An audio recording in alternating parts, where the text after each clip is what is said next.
जय हिंद मेरे प्यारे साथियों, स्वागत करता हूं आपके अपने YouTube चैनल जीके रिवीजन में। मैं एसपी चौधरी एक बार फिर आपके सामने हाजिर हुआ हूं रेलवे ग्रुप डी के प्रीवियस ईयर क्वेश्चन पेपर के साथ। जैसा कि आप सभी को पता है, हमने 13 क्लासें लगा ली है, यानी 13 पेपर है वो सोल्व कर लिए हैं।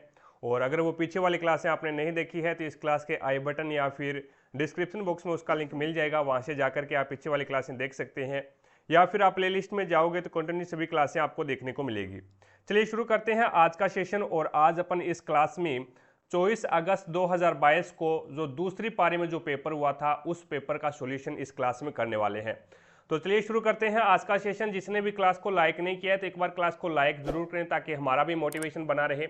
और चैनल पर अगर आप नए हैं तो चैनल को सब्सक्राइब कर लेना, पास में लगे बेल आइकन को जरूर दबा लेना ताकि अपन जैसे ही नेक्स्ट वीडियो लेके आए तो उसका नोटिफिकेशन सबसे पहले आपके पास पहुंचे और आप तुरंत उसका लाभ उठा सको। चलिए शुरू करते हैं आज का सेशन। पहला क्वेश्चन देखिएगा भाई। पहला क्वेश्चन आपके सामने है, इस प्रकार से जूम कर देता हूं मैं इसको। ये देखो भाई, निम्न में से कौन सी धातु एल्यूमिनियम सल्फेट विलयन से एल्यूमिनियम को विस्थापित कर देती है। एल्यूमिनियम सल्फेट विलयन है, यानी AlSO4 Al2SO4 की थ्राइस, SO4 की थ्राइस, ये होता है एल्यूमिनियम सल्फेट। और इसको कौन सी धातु है इन चारों में से जो कि एल्यूमिनियम को यहाँ से विस्थापित कर दे। तो एल्यूमिनियम से जो ज़्यादा अभिक्रियाशील होगी वही इसको क्या करेगी, विस्थापित करेगी। तो मैंने इसकी एक ट्रिक बताई थी भी, कल वाले पेपर में भी मैंने आपको बताया था, के ना कार मांगे, के ना कार मांगे आलू जाने, फिर प्रभु है। तो यहाँ पे देखो भी ये रहा एल्यूमिनियम, और एल्यूमिनियम से ज़्यादा अभिक्रियाशील है वो मैग्नीशियम भी है और कैल्शियम भी है। तो यहाँ पे देखो भी, और बाकी जो कॉपर है और Hg मरकरी है और फेरिक लोहा है, ये क्या है, कम अभिक्रियाशील है। और मैग्नीशियम है वो एल्यूमिनियम से ज़्यादा अभिक्रियाशील है, तो ये एल्यूमिनियम को क्या कर देगा, यहाँ से विस्थापित कर देगा। ठीक है, MgSO4 बना लेगा, यानी मैग्नीशियम सल्फेट बना लेगा ये। तो यहाँ पे 2 नंबर ऑप्शन आपका राइट आंसर होगा।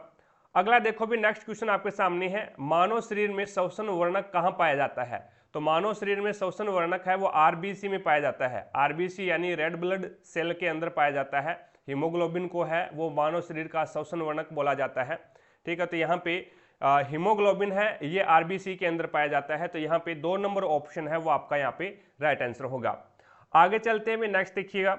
अगला क्वेश्चन आपके सामने है, 3 नंबर क्वेश्चन है, गौतम बुद्ध को ज्ञान की प्राप्ति निम्नलिखित में से किस शहर में हुई थी। तो गौतम बुद्ध को बोध गया में हुई थी। गौतम बुद्ध को बोध गया में ज्ञान की प्राप्ति हुई थी, यानी 2 नंबर ऑप्शन आपका यहाँ पे राइट आंसर होगा। ज्ञान का बोध हुआ था तो बोध गया नाम पड़ गया। ठीक है, आगे देखो भी 4 नंबर क्वेश्चन, बढ़िया क्वेश्चन है। यदि 50 ओम प्रतिरोध वाली चालक कुंडली समय के साथ परिवर्तनशील चुंबकीय क्षेत्र में इस प्रकार है कि प्रेरित EMF 5 वोल्ट है, यानी यहाँ पे EMF 5 वोल्ट दे रखा है। तो कुंडली में प्रेरित धारा ज्ञात करनी है आपको। कुंडली में प्रेरित धारा ज्ञात करनी है तो आप इसको ओम के नियम से कर सकते हैं। V बराबर होता है IR। V बराबर कितना होता है, IR होता है। आपको I ज्ञात करना है तो I बराबर क्या हो जाएगा, I बराबर हो जाएगा V अपॉन में R हो जाएगा, V अपॉन में R हो जाएगा। V आपको कितना दे रखा है, V आपको 5 दे रखा है, और उसके बाद में R आपको कितना दे रखा है, 50 दे रखा है। तो ये आ जाएगा 1 अपॉन में 10, और आपका आंसर हो जाएगा 0.1 एम्पियर, यानी आपका आंसर यहाँ पे होगा 1 नंबर ऑप्शन है वो आपका यहाँ पे राइट आंसर होगा भी। ठीक है, ये ऑप्शन है वो आपका राइट आंसर नहीं होगा, ये गलत है भी, ये गलत है। 0.1 ही इसका आंसर आएगा। ठीक है, और ये क्वेश्चन इस हिसाब से ये क्वेश्चन है वो डिलीट हुआ है भी। तो 1 नंबर ऑप्शन है वो आपका यहाँ पे राइट आंसर होगा इसका। It's okay. आगे देखो भी, नेक्स्ट आपके सामने है 5 नंबर क्वेश्चन है आपके सामने।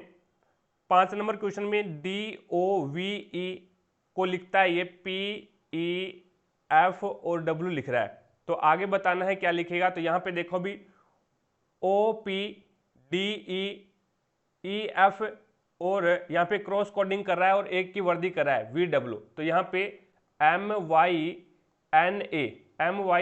तो यहाँ पे Y से एक बढ़ाएगा तो Z, और उसके बाद में M के बाद में N, और एक को एक बढ़ाएगा तो B, और N को यहाँ पे लिखेगा O। तो यहाँ पे आपका 4 नंबर ऑप्शन है वो राइट आंसर होगा। आगे देखो भी नेक्स्ट आपके सामने 6 नंबर क्वेश्चन है। 6 नंबर क्वेश्चन क्या बोलता है, 12 वर्ष पहले रेखा की आयु उसकी बहन की आयु के 2/5 के बराबर थी। यानी 12 वर्ष पहले है वो रेखा की आयु है, ये रेखा है, ये रेखा है और ये उसकी बहन है, भी रेखा की बहन है। रेखा की आयु रेखा की बहन की आयु के, यानी रेखा की बहन की आयु में मान लेता हूं 1 है, तो उसकी बहन की आयु यानी रेखा की आयु क्या हो जाएगी 2/5। तो ये 5 है वो यहाँ पे भाग में है, तो ये दूसरी साइड में चला जाएगा, तो यहाँ पे आ जाएगा, यानी ये अनुपात बन जाएगा आपका 2:5 बन जाएगा। ठीक है, ये क्या है 12 वर्ष पहले की है, 12 वर्ष पहले की रेखा और उसकी बहन की वर्तमान आयु का अनुपात है वो आपको 3:4 दे रखा है, 3:4 दे रखा है। तो उसकी वर्तमान आयु का योग कितना है ये आपको बताना है। अब देखिएगा यहाँ पे अंतर कितने का है, 1 का है। यहाँ पे अंतर कितने का है, 2 और 1 3, यानी 1 का अंतर आ रहा है, कोई दिक्कत नहीं है। तो यहाँ पे क्या है -1 का अंतर आ रहा है, यहाँ पे -1 का अंतर आ रहा है और यहाँ पे क्या +1 का अंतर आ रहा है। तो इसको क्या है सही करना पड़ेगा, यानी अनुपात को सही करना पड़ेगा। तो अनुपात को सही करने के लिए ऊपर वाले अनुपात का अंतर देखो, ऊपर वाले अनुपात का अंतर यहाँ पे 3 है और यहाँ पे अंतर कितने का है, 1 का है। तो नीचे वाले अनुपात के अंतर से ऊपर वाले को गुणा कर दो और ऊपर वाला जो अनुपात है उसके अंतर को नीचे वाले से गुणा कर दो। तो यहाँ पे ऊपर वाला तो 2:5 ही रहेगा, नीचे वाले को 3 से गुणा करेंगे तो 9 और उसके बाद में 12 आ जाएगा। यानी अब इस अनुपात का कोई काम नहीं है। अब ये अनुपात है, ये रेखा है और ये उसकी बहन है, ये 12 वर्ष पहले का है और ये वर्तमान में है। ठीक है, तो यहाँ पे देखो अब अनुपात कितना आ रहा है, अब रेशियो कितना आ रहा है, ये 7 का रेशियो आ रहा है। ठीक है, यानी 12 और 5 और 7 12 हो गया। तो हमारे अनुसार उसका जो अंतर है वो 12 है, सॉरी 7 है, लेकिन आंसर में क्वेश्चन में दे रखा है 12 वर्ष पहले, तो यहाँ पे क्या है 12 आ जाएगा। तो 7 की वैल्यू 12 यानी 1 की वैल्यू आ गई 12/7। आपको ज्ञात क्या करना है, आपको ज्ञात करना है उसकी वर्तमान आयु। तो उसकी वर्तमान आयु का योग ज्ञात करना है, तो उसका रेशियो कितना है 9 और 12, दोनों का योग कितना हो जाएगा 21। तो यहाँ पे 7 एकम 7, 7 21, 12 36, तो यहाँ पे उनकी वर्तमान आयु का योग है वो 36 साल आ जाएगा। 2 नंबर ऑप्शन आपका राइट आंसर होगा। आगे देखो भी 7 नंबर क्वेश्चन आपके सामने है। 7 नंबर क्वेश्चन में आपको प्लस को भाग के अंदर कन्वर्ट करना है 36 और गुणा को क्या करना है, गुणा का अर्थ माइनस करना है -16 और उसके बाद में माइनस को क्या करना है प्लस करना है और भाग को क्या करना है, भाग को गुणा 5 गुणा 3 और उसके बाद में प्लस को क्या करना है, प्लस का भाग करना है और यहाँ पे 2 माइनस का अर्थ क्या है +5। तो यहाँ पे कितना आ जाएगा भाई 6 से 6 जाएगा 0 और ये हो जाएगा 2, उसके बाद में प्लस और 5 तो ये 15 आ गया, इसको ऐड करो तो ये 35 आ गया और इधर ऐड करोगे तो 5 और 2 7, तो अब भाग लगा दो, 7 का भाग लगाओगे तो 7 एकम 7, 7 5 35, तो यहाँ पे 5 आपका इसका आंसर आ जाएगा। आगे देखो भी नेक्स्ट है 8 नंबर क्वेश्चन है और 8 नंबर क्वेश्चन में बोला गया है एक बल्लेबाज पिछली 5 पारियों के निम्नानुसार रन बनाए हैं और उसका औसत स्कोर है वो 43 है। तो चौथी पारी में उसने कितना स्कोर बनाया है, तो यहाँ पे 92 प्लस में 53 प्लस में 35 प्लस में x प्लस में 27 और इन सभी का आपको औसत कितना दे रखा है, औसत 43 दे रखा है और ये कितनी है टोटल 5 पारियां हैं। अब यहाँ पे इसका औसत निकालो भी कितना है, 7 और 5 12 और 12 और 3 15 और 15 और 2 17 1, उसके बाद में 2 और 3 5 5 10 10 और 9 19 और 1 20, यानी 207 आ गया। 207 प्लस में x और अपॉन में 5 बराबर में 43, ये यहाँ पे भाग में है 5 दूसरी साइड में जाएगा तो गुणा में हो जाएगा, गुणा 5 5 दिए 15 500 के 20 और 21, यानी 207 प्लस में x बराबर में 215। ये 7 यहाँ पे क्या है प्लस में है, दूसरी साइड में जाएगा तो माइनस में हो जाएगा, तो ये -207 हो जाएगा। 215 में से 207 जाएगा तो x का मान कितना आ जाएगा 8 आ जाएगा, x का मान कितना आ जाएगा 8। तो यहाँ पे 2 नंबर ऑप्शन आपका राइट आंसर होगा। आगे देखो भी नेक्स्ट 9 नंबर क्वेश्चन आपके सामने है। भारत में देश का सर्वोच्च कार्यपालक कौन होता है, तो वो राष्ट्रपति होता है और राष्ट्रपति का जो वर्णन मिलता है वो आर्टिकल 53 में मिलता है, आर्टिकल 53 के अंदर मिलता है, यानी आपका 1 नंबर ऑप्शन राइट आंसर हो जाएगा। भी आगे देखो भी नेक्स्ट है 10 नंबर क्वेश्चन आपके सामने है। भारत में देश का सर्वोच्च कार्यपालक कौन होता है, तो वो राष्ट्रपति होता है और राष्ट्रपति का जो वर्णन मिलता है वो आर्टिकल 53 में मिलता है, आर्टिकल 53 के अंदर मिलता है, यानी आपका 1 नंबर ऑप्शन राइट आंसर हो जाएगा भी। 10 नंबर क्वेश्चन आपके सामने है।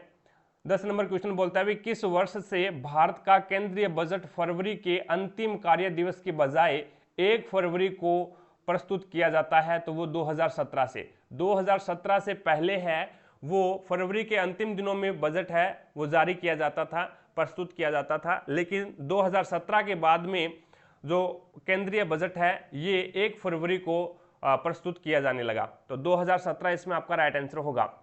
आगे देखो भी नेक्स्ट आपके सामने है अगला क्वेश्चन, 11 नंबर क्वेश्चन है और 11 नंबर क्वेश्चन में यहाँ पे बोला है CH3 CH2OH में ऑक्सीजन मिलाई जाती है, में ऑक्सीजन मिलाई जाती है, इसको क्या है एथेनॉल होता है। CH3 CH2OH ये क्या होता है? एथेनॉल होता है। इस एथेनॉल में ऑक्सीजन मिलाई जाती है, इसको ऑक्सीकृत किया जाता है तो क्या बनता है? तो यहाँ पे एसिटिक अम्ल बनता है भी, ठीक है, CH3COOH एसिटिक अम्ल होता है, ये एसिटिक अम्ल होता है CH3COOH। तो यहाँ पे 2 नंबर ऑप्शन है वो आपका राइट आंसर होगा। यानी जब एथेनॉल में ऑक्सीजन मिलाई जाती है, जब एथेनॉल के अंदर है वो ऑक्सीजन मिलाई जाती है या फिर एथेनॉल को ऑक्सीकृत किया जाता है तो यहाँ पे CH3COOH बनेगा, यानी एसिटिक अम्ल बनेगा। आगे देखो भी नेक्स्ट आपके सामने है, एक इलेक्ट्रिक ओवन की रेटिंग है वो आपको कितनी दे रखी है? 2500 वाट दे रखी है। इसके द्वारा 5 घंटे उपयोग किए जाने वाली ऊर्जा आपको बतानी है, कितनी ऊर्जा होगी, यूनिट आपको निकालना है भी कितनी यूनिट होगी, ठीक है। तो यहाँ पे 5 घंटे यूज किया जाता है तो कुल वाट तो यहाँ पे 2500 कुल वाट 2500 ऊपर निकालना है आपको, कुल वाट कितना है? 2500 वाट है वो 1 घंटे के अंदर है, लेकिन 5 घंटे इसको यूज करा है तो इंटू 5 और अपॉन में क्या करना है आपको? 1000 से डिवाइड कर देना है। तो यहाँ पे देखो भी 25 5 125 होता है, 125 और 2 0 और उसके बाद में 1000 से डिवाइड करना है तो 2 से 1000 से डिवाइड करोगे, 2 से 2 कैंसिल, तो ये आ जाएगा 12.5 किलोवाट, 12.5 किलोवाट घंटा आ जाएगा। यानी आपका 2 नंबर ऑप्शन है वो आपका राइट आंसर हो जाएगा। या फिर आप इस प्रकार से भी कर सकते हैं भी, मैंने आपको पीछे भी क्वेश्चन बहुत करवाए हैं ऐसे भी, 1000 है, 1000 की आप 1 यूनिट मान लो, 1000 की आप क्या मानो? 1 यूनिट मान लो भी, 1000 वाट में 1 यूनिट हो जाती है जब वो 1 घंटे कार्य करता है, जब वो 1 घंटे कार्य करता है। यहाँ पे क्या है? 2500 वाट है यानी 2500 वाट है, तो ये 1 घंटे में 2.5 वाट यानी 1 घंटे में 2.5 यूनिट कन्वर्ट करेगा भी। 1 घंटे जब इसको चलाएंगे तो ये क्या है? 2.5 यानी 2.5 यूनिट है वो कवर कर लेगा।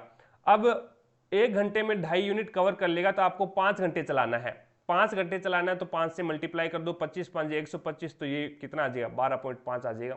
1000 की 1 यूनिट कर लो, 1000 वाट की। आगे देखो भी नेक्स्ट आपके सामने है अगला क्वेश्चन, 13 नंबर क्वेश्चन है। 13 नंबर क्वेश्चन में इसने बोला है भी यहाँ पे सभी संक्रियाएं हैं, जैसे कि एक संख्या के रूप में दिया है, एग्जाम्पल के रूप में 456 है, इसमें इकाई का अंक 6 है, दहाई का अंक 5 है और सैकड़ा का अंक है वो 4 है। इसने बोला भी यदि प्रत्येक संख्या के इकाई अंक को उसी संख्या के सैकड़े के अंक में बदल दिया जाए तो कौन सी मूल संख्या सबसे बड़ी संख्या बन जाएगी?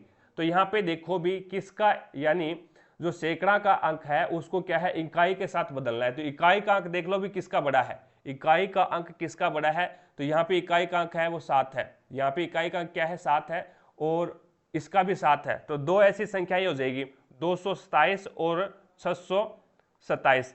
ये 2 ऐसी संख्याएं हैं जिसके इकाई का अंक क्या है? ज्यादा है। इकाई के अंक को क्या करना है? आपको सैकड़े में चेंज करना है। तो यहाँ पे 6 2 और 7 2 और 6 बन जाएगा। इस 7 को यहाँ पे लेके आऊंगा तो ये 722 बन जाएगा। तो इसमें से सबसे बड़ी संख्या कौन सी है? तो सबसे बड़ी संख्या 627 है, वो सबसे बड़ी संख्या बन जाएगी। ये किस में कन्वर्ट हो जाएगी? 726 में कन्वर्ट हो जाएगी। तो यहाँ पे 4 नंबर ऑप्शन है वो आपका राइट आंसर होगा। 627 है वो सबसे बड़ी संख्या है जिसके इकाई के अंक को सैकड़े में कन्वर्ट करना है और सैकड़ा वाला अंक है वो इकाई की जगह लेके आना है, ठीक है। आगे देखो भी नेक्स्ट 14 नंबर क्वेश्चन आपके सामने है। 14 नंबर क्वेश्चन में क्या बोला इसने भी, किन वर्षों के दौरान बिक्री सभी 6 वर्षों की औसत बिक्री से कम है? सभी 6 वर्षों की औसत बिक्री से कम है। इन सभी का औसत निकालना पड़ेगा पहले आपको। 2.6 है, 1.2 है, 5.5 है, 4.2 है, 6.3 है, 5.4 है। इन सभी का औसत निकालो भी। 6 और 2 8, 8 और 5 13, 13 और 5 15, 15 और 3 18 और 4 22 यानी 2 बच गया। उसके बाद में 2 और 2 4, 4 और 1 5, 5 5 10, 14, 14 और 6 20 और 5 25, तो ये हो जाएगा 25.2 हो जाएगा। 25.2 इसका टोटल आ गया। अब औसत निकालना है तो कितनी है, 1 2 3 4 5 और 6 है, तो 25.2 के अंदर है वो 6 का डिवाइड करो, 6 चौके 24 बच गया 1 12.6 2 12, तो 4.2 आ गया इसका औसत। अब देखो भी कितने ऐसे वर्ष हैं जिनकी औसत यानी 4.2 से कम है, यानी जिसकी कुल बिक्री है वो 4.2 से कम है।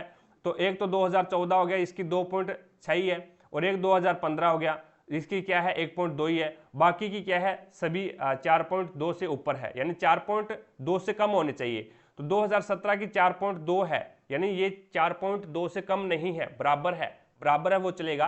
तो दो ऐसे वर्ष हैं 2014 और 15 जिसकी बिक्री है वो औसत से कम है, तो यहाँ पे केवल 2014 और 15 4 नंबर ऑप्शन आपका राइट आंसर होगा। आगे देखो भी नेक्स्ट 15 नंबर क्वेश्चन आपके सामने है। 15 नंबर क्वेश्चन बोलता है PQRST और U नामक 6 टीमों ने एक ही वर्ष में विभिन्न महीनों अर्थात जनवरी फरवरी मार्च अप्रैल मई जून में टूर्नामेंट जीते हैं। टीम R ने जनवरी में टूर्नामेंट जीता है, टीम R है उसने जनवरी के अंदर टूर्नामेंट जीता है। टीम Q ने टीम U से ठीक पहले महीने में टूर्नामेंट जीता है, तो टीम Q ने U से पहले, तो U उसके बाद में आएगा भी। और टीम P ने S से ठीक पहले वाले महीने में टूर्नामेंट जीता है, टीम P ने S से पहले, तो P ने S से पहले। और उसके बाद में टीम R और टीम S के महीनों के बीच, यानी टीम R और टीम S के महीनों के बीच ठीक दो टीमों के टूर्नामेंट होने हैं। टीम S और R के बीच में दो ही टीमों के टूर्नामेंट होने हैं। तो यहाँ पे तो इसको मैं इस प्रकार से लिख सकता हूँ भी, R का तो जनवरी में है ही, R का जनवरी में है ही, एक यहाँ पे खाली हो गया, और उसके बाद में P और S लिख दूं मैं, यानी S और R के बीच में दो टीमों का होना है, तो एक तो P का हो गया और एक अपने को पता नहीं है उसका हो गया। उसके बाद में इसने क्या बोला है, ठीक दो टीमों ने टूर्नामेंट जीते हैं, तो T है वो किस महीने में टूर्नामेंट जीतेगा, तो यहाँ पे देखो भी ये आ गया फरवरी को, ये मार्च को, ठीक है, और ये आ गया आपका मार्च अप्रैल को, ठीक है, ये अप्रैल को आ गया। अब यहाँ पे देखिएगा, अब Q और U दोनों साथ में है, Q और U है वो दोनों साथ में है, और यहाँ पे क्या बोला है, टीम Q ने U से ठीक पहले है वो टूर्नामेंट जीता है। तो यहाँ पे देखिएगा अब 2 महीने ही लास्ट में 2 ही महीने बचे हैं, और दोनों ही साथ में आएंगे फिर, यानी Q पहले आ जाएगा और U बाद में आ जाएगा। लेकिन एक यहाँ पे ऊपर R के जस्ट नीचे बचा हुआ है, R के जस्ट नीचे है वो T आ जाएगा, फिर R के जस्ट नीचे है वो T आ जाएगा, तो यहाँ पे T है वो फरवरी में आ जाएगा, यानी 2 नंबर ऑप्शन है वो आपका राइट आंसर हो जाएगा। ठीक है, यहाँ पे जस्ट नीचे 2 महीने बचे हुए थे, और R Q के बाद में U आना है, तो यहाँ पे तो Q को रख ही नहीं सकते, क्योंकि Q के बाद में अगर Q को यहाँ पे रखेंगे तो U यहाँ आएगा, लेकिन ऑलरेडी यहाँ पे क्या है, P है, तो यहाँ पे तो आ ही नहीं सकता। तो 2 सीटें यहाँ पे खाली है और 1 सीट यहाँ पे खाली है, तो 1 सीट पे T आ जाएगा, 2 सीटों पे आपका Q और U आ जाएगा। आगे देखो भी नेक्स्ट आपके सामने 16 नंबर क्वेश्चन है। इसमें बोला है भी स्टेटमेंट दे रखा है, इस स्टेटमेंट के आधार पर कौन सा सही है ये आपको बताना है। तो देखिएगा, क्या E बड़ा है, क्या T से E बड़ा है, क्या T है, T से A से T बड़ा है, यानी A से T बड़ा है, और E और A है दोनों बराबर हैं, तो यहाँ पे तो E छोटा है भी, यानी E है वो A के बराबर है और A से T बड़ा है, तो कहने का मतलब यहाँ तो T बड़ा है, लेकिन ये बोल रहा है भी T छोटा होना चाहिए, तो ये स्टेटमेंट गलत हो गया। दूसरा देखो भी, दूसरा निष्कर्ष क्या है, A और X बराबर है, क्या A और X है वो दोनों बराबर है क्या, तो यहाँ पे देखो भी, यहाँ पे Q से X बड़ा है, Q से X बड़ा है, और यहाँ पे A से Q बड़ा है, तो कहने का मतलब यहाँ पे X बड़ा होगा, यहाँ पे क्या है, A से X बड़ा होगा, तो ये स्टेटमेंट भी गलत हो गया। न तो निष्कर्ष फर्स्ट है और न ही निष्कर्ष सेकंड, तो यहाँ पे पहला ऑप्शन आपका राइट आंसर होगा। आगे देखो भी नेक्स्ट आपके सामने है, अगला क्वेश्चन है 17 नंबर क्वेश्चन करंट अफेयर का है। आगे चलते हैं, नेक्स्ट देखिएगा, नेक्स्ट आपके सामने है 18 नंबर क्वेश्चन, एक माध्यम के निरपेक्ष अपवर्तनांक का मान हमेशा होता है। एक माध्यम में निरपेक्ष अपवर्तनांक का मान हमेशा होता है, इसको समझना। अब निरपेक्ष अपवर्तनांक क्या होता है अभी? निरपेक्ष अपवर्तनांक होता है, निरपेक्ष अपवर्तनांक के बराबर में होता है निर्वात में प्रकाश की चाल, निर्वात में प्रकाश की चाल अपोन में क्या होता है? माध्यम में प्रकाश की चाल, अपोन में माध्यम में प्रकाश की चाल होता है। अब यहां पे मेरे को एक बात बताना आप भी, प्रकाश की चाल सबसे ज्यादा किस में होती है? प्रकाश की चाल है वो सबसे ज्यादा किस में होती है? तो आप बोलोगे भी सर निर्वात में प्रकाश की चाल सबसे ज्यादा होती है। तो यहाँ पे निरपेक्ष अपवर्तनांक को मैं म्यू से डिनोट कर दूं, निर्वात अपवर्तनांक यानी निर्वात में प्रकाश की चाल होगी वो सी हो जाएगी, और माध्यम में प्रकाश की चाल है वो क्या हो जाएगी? वी हो जाएगी। अब यहाँ पे एक बात मैंने आपको पूछा था भी, निर्वात यानी प्रकाश की चाल है वो सबसे ज्यादा किस में होती है? यानी सबसे ज्यादा है वो निर्वात के अंदर होती है। कितनी होती है? 3 × 10⁸ मीटर प्रति सेकंड होती है, उससे ज्यादा किसी में हो ही नहीं सकती। तो इसका मतलब क्या होगा भी, जो v का मान आएगा, जो v का मान आएगा वो c से छोटा होगा हमेशा। v का मान है वो c से क्या होगा? v का मान c से छोटा होगा, और वो भी हमेशा होगा, वो भी क्या होगा? हमेशा होगा, क्योंकि निर्वात में प्रकाश की चाल वो सबसे ज्यादा होती है, और माध्यम कोई भी माध्यम ले लेना उसकी जो प्रकाश की चाल है वो कम होगी। किसके अकॉर्डिंग? निर्वात के अकॉर्डिंग। तो यहाँ पे कहने का मतलब है भी C की जो V की वैल्यू है वो C से कम आएगी, C से क्या आएगी? हमेशा और हमेशा कम ही आएगी। तो हम कह सकते हैं भी एक माध्यम में निरपेक्ष अपवर्तनांक, एक माध्यम में निरपेक्ष अपवर्तनांक का मान है वो हमेशा क्या आएगा? 1 से अधिक होगा। क्या होगा भी? 1 से अधिक आएगा, यानी 2 नंबर ऑप्शन है वो आपका राइट आंसर होगा। क्यों होगा? क्योंकि V की वैल्यू है वो हमेशा और हमेशा कम होती है, किससे? C से कम होती है। तो C ऊपर आता है, V नीचे आता है, क्योंकि निर्वात में प्रकाश की चाल वो ज्यादा होती है और माध्यम में प्रकाश की चाल कम होगी। तो यहाँ पे क्या आ जाएगा? आपका 1 से अधिक होगा, और वो भी हमेशा होगा। आगे देखो भी, नेक्स्ट आप पे 19 नंबर क्वेश्चन आपके सामने है। 19 नंबर क्वेश्चन में चतुर्थानुपाती आपको ज्ञात करना है। तो यहाँ पे ये सवाल इस प्रकार से बन जाएगा, 12:24 समानुपात 45:x। तो यहाँ पे अंदर अंदर वाले की गुणा करा दो, तो 24 × 45, और बाहर बाहर वालों की गुणा करा दो, तो ये हो जाएगा x के बराबर। तो 12 × 12, 12 × 2 = 24, 45 × 2 = 90। तो यहाँ पे 1 नंबर ऑप्शन आपका राइट आंसर होगा। आगे देखो भी, नेक्स्ट 20 नंबर क्वेश्चन आपके सामने है। एक प्रकाश किरण एक अवतल दर्पण के ध्रुव पर आपतित होती है। एक प्रकाश किरण है अवतल दर्पण के ध्रुव, जो कि पोल होता है ध्रुव, उस पर आपतित होती है। आपतित किरण और मुख्य अक्ष के बीच निर्मित न्यून कोण का मान क्या होगा? न्यून कोण का मतलब होता है जो 90 डिग्री से कम हो, वो न्यून कोण होता है। अब ये अवतल दर्पण है, ये अवतल दर्पण बन गया, ठीक है। ये क्या है? इसका एक्स हो गया, मुख्य एक्स हो गया। अब यहाँ पे ये क्या होता है? ये इसका ध्रुव मैंने ओ मान लिया। अब इस पे कोई किरण आ रही है, इस प्रकार से आएगी भी, ठीक है, और यहां से टकराने के बाद में वापस क्या चली जाएगी? इस प्रकार से चली जाएगी। तो यहाँ पे इसने क्या बोला है? आपतित किरण का मुख्य एक्स के साथ, यानी मुख्य एक्स यहाँ पे क्या है? एक नॉर्मल की तरह कार्य कर रहा है, एक नॉर्मल की तरह कार्य कर रहा है, यानी एक अभिलंब की तरह कार्य कर रहा है। ये मुख्य एक्स है, ये मुख्य एक्स है, वो एक दर्पण पे क्या कर रहा है? ये अभिलंब का कार्य कर रहा है। तो अभिलंब और आपतित किरण के मध्य कौन सा कोण बनता है? आपतन कोण बनता है। और अभिलंब और अपवर्तित किरण के मध्य कौन सा कोण बनता है? तो ये एक प्रकार से परावर्तन कोण भी बोल सकते हैं भी, यहां से परावर्तन हुआ है, तो आप यानी अभिलंब और परावर्तन किरण के मध्य कौन सा कोण बना? तो ये परावर्तन, इसे आर बोलते हैं और इसे आई बोलते हैं, दोनों समान होंगे। तो यहाँ पे आपतन कोण बनेगा। इसने बोला है भी आपतित किरण और मुख्य एक्स के बीच में न्यून कोण क्या कहलाता है? तो वो आपतन कोण कहलाता है, ठीक है। अगर आपसे पूछ लेता भी मुख्य एक्स और परावर्तित किरण के मध्य कौन सा कोण बनता है? तो वो आपका राइट आंसर होगा, परावर्तन कोण बनेगा। आगे देखो भी 21 नंबर क्वेश्चन आपके सामने है। 21 नंबर क्वेश्चन इस प्रकार से है, निम्नलिखित में से कौन सा लवण लगभग pH 7 pH वाला जलीय विलयन उत्पन्न करेगा? अब यहाँ पे देखना, प्रबल अम्ल क्या होता है, प्रबल अम्ल प्लस में प्रबल क्षार, दोनों अभिक्रिया करेंगे तो क्या बनेगा, क्या बनेगा, उदासीन। प्रबल अम्ल और प्रबल क्षार है वो दोनों अभिक्रिया करेंगे तो क्या बनेगा, उदासीन बनेगा। ठीक है, प्रबल अम्ल प्लस में दुर्बल यानी कमजोर, कमजोर क्षार, तो यहाँ पे क्या जो बनेगा प्रोडक्ट बनेगा वो कौन सा, किस टाइप का बनेगा, तो वो अम्लीय बनेगा, क्योंकि यहाँ पे क्या है, प्रबल अम्ल है और यहाँ पे दुर्बल क्षार है। अब देखो भी दुर्बल अम्ल है, दुर्बल अम्ल है और प्लस में प्रबल क्षार है, प्रबल क्षार है, तो यहाँ पे क्षार अपनी प्रबलता दिखाएगा, तो यहाँ पे क्या होगा, ये विलयन कैसा होगा, क्षारीय होगा। ठीक है, क्षार होगा।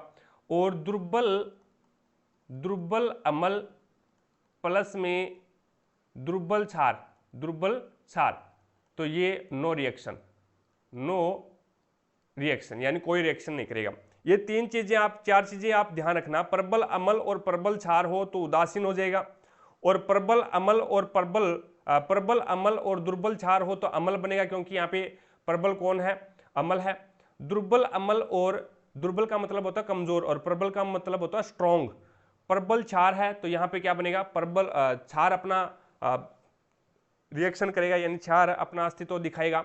यहाँ पे दुर्बल है और यहाँ पे भी दुर्बल है तो नो रिएक्शन, कोई रिएक्शन नहीं करेगा। अब इसका कैसे पता लगाएंगे, तो यहाँ पे देखो भी NH4Cl अपने पास में, यहाँ पे NH4 यानी अमोनिया, NH4 अमोनिया, अमोनिया के साथ में आपको क्या करना है, यानी OH नेगेटिव लगाना है, और यहाँ पे HCl, यहाँ पे क्या करना है, आपको क्या करना पड़ेगा, H पॉजिटिव आयन लगाना पड़ेगा।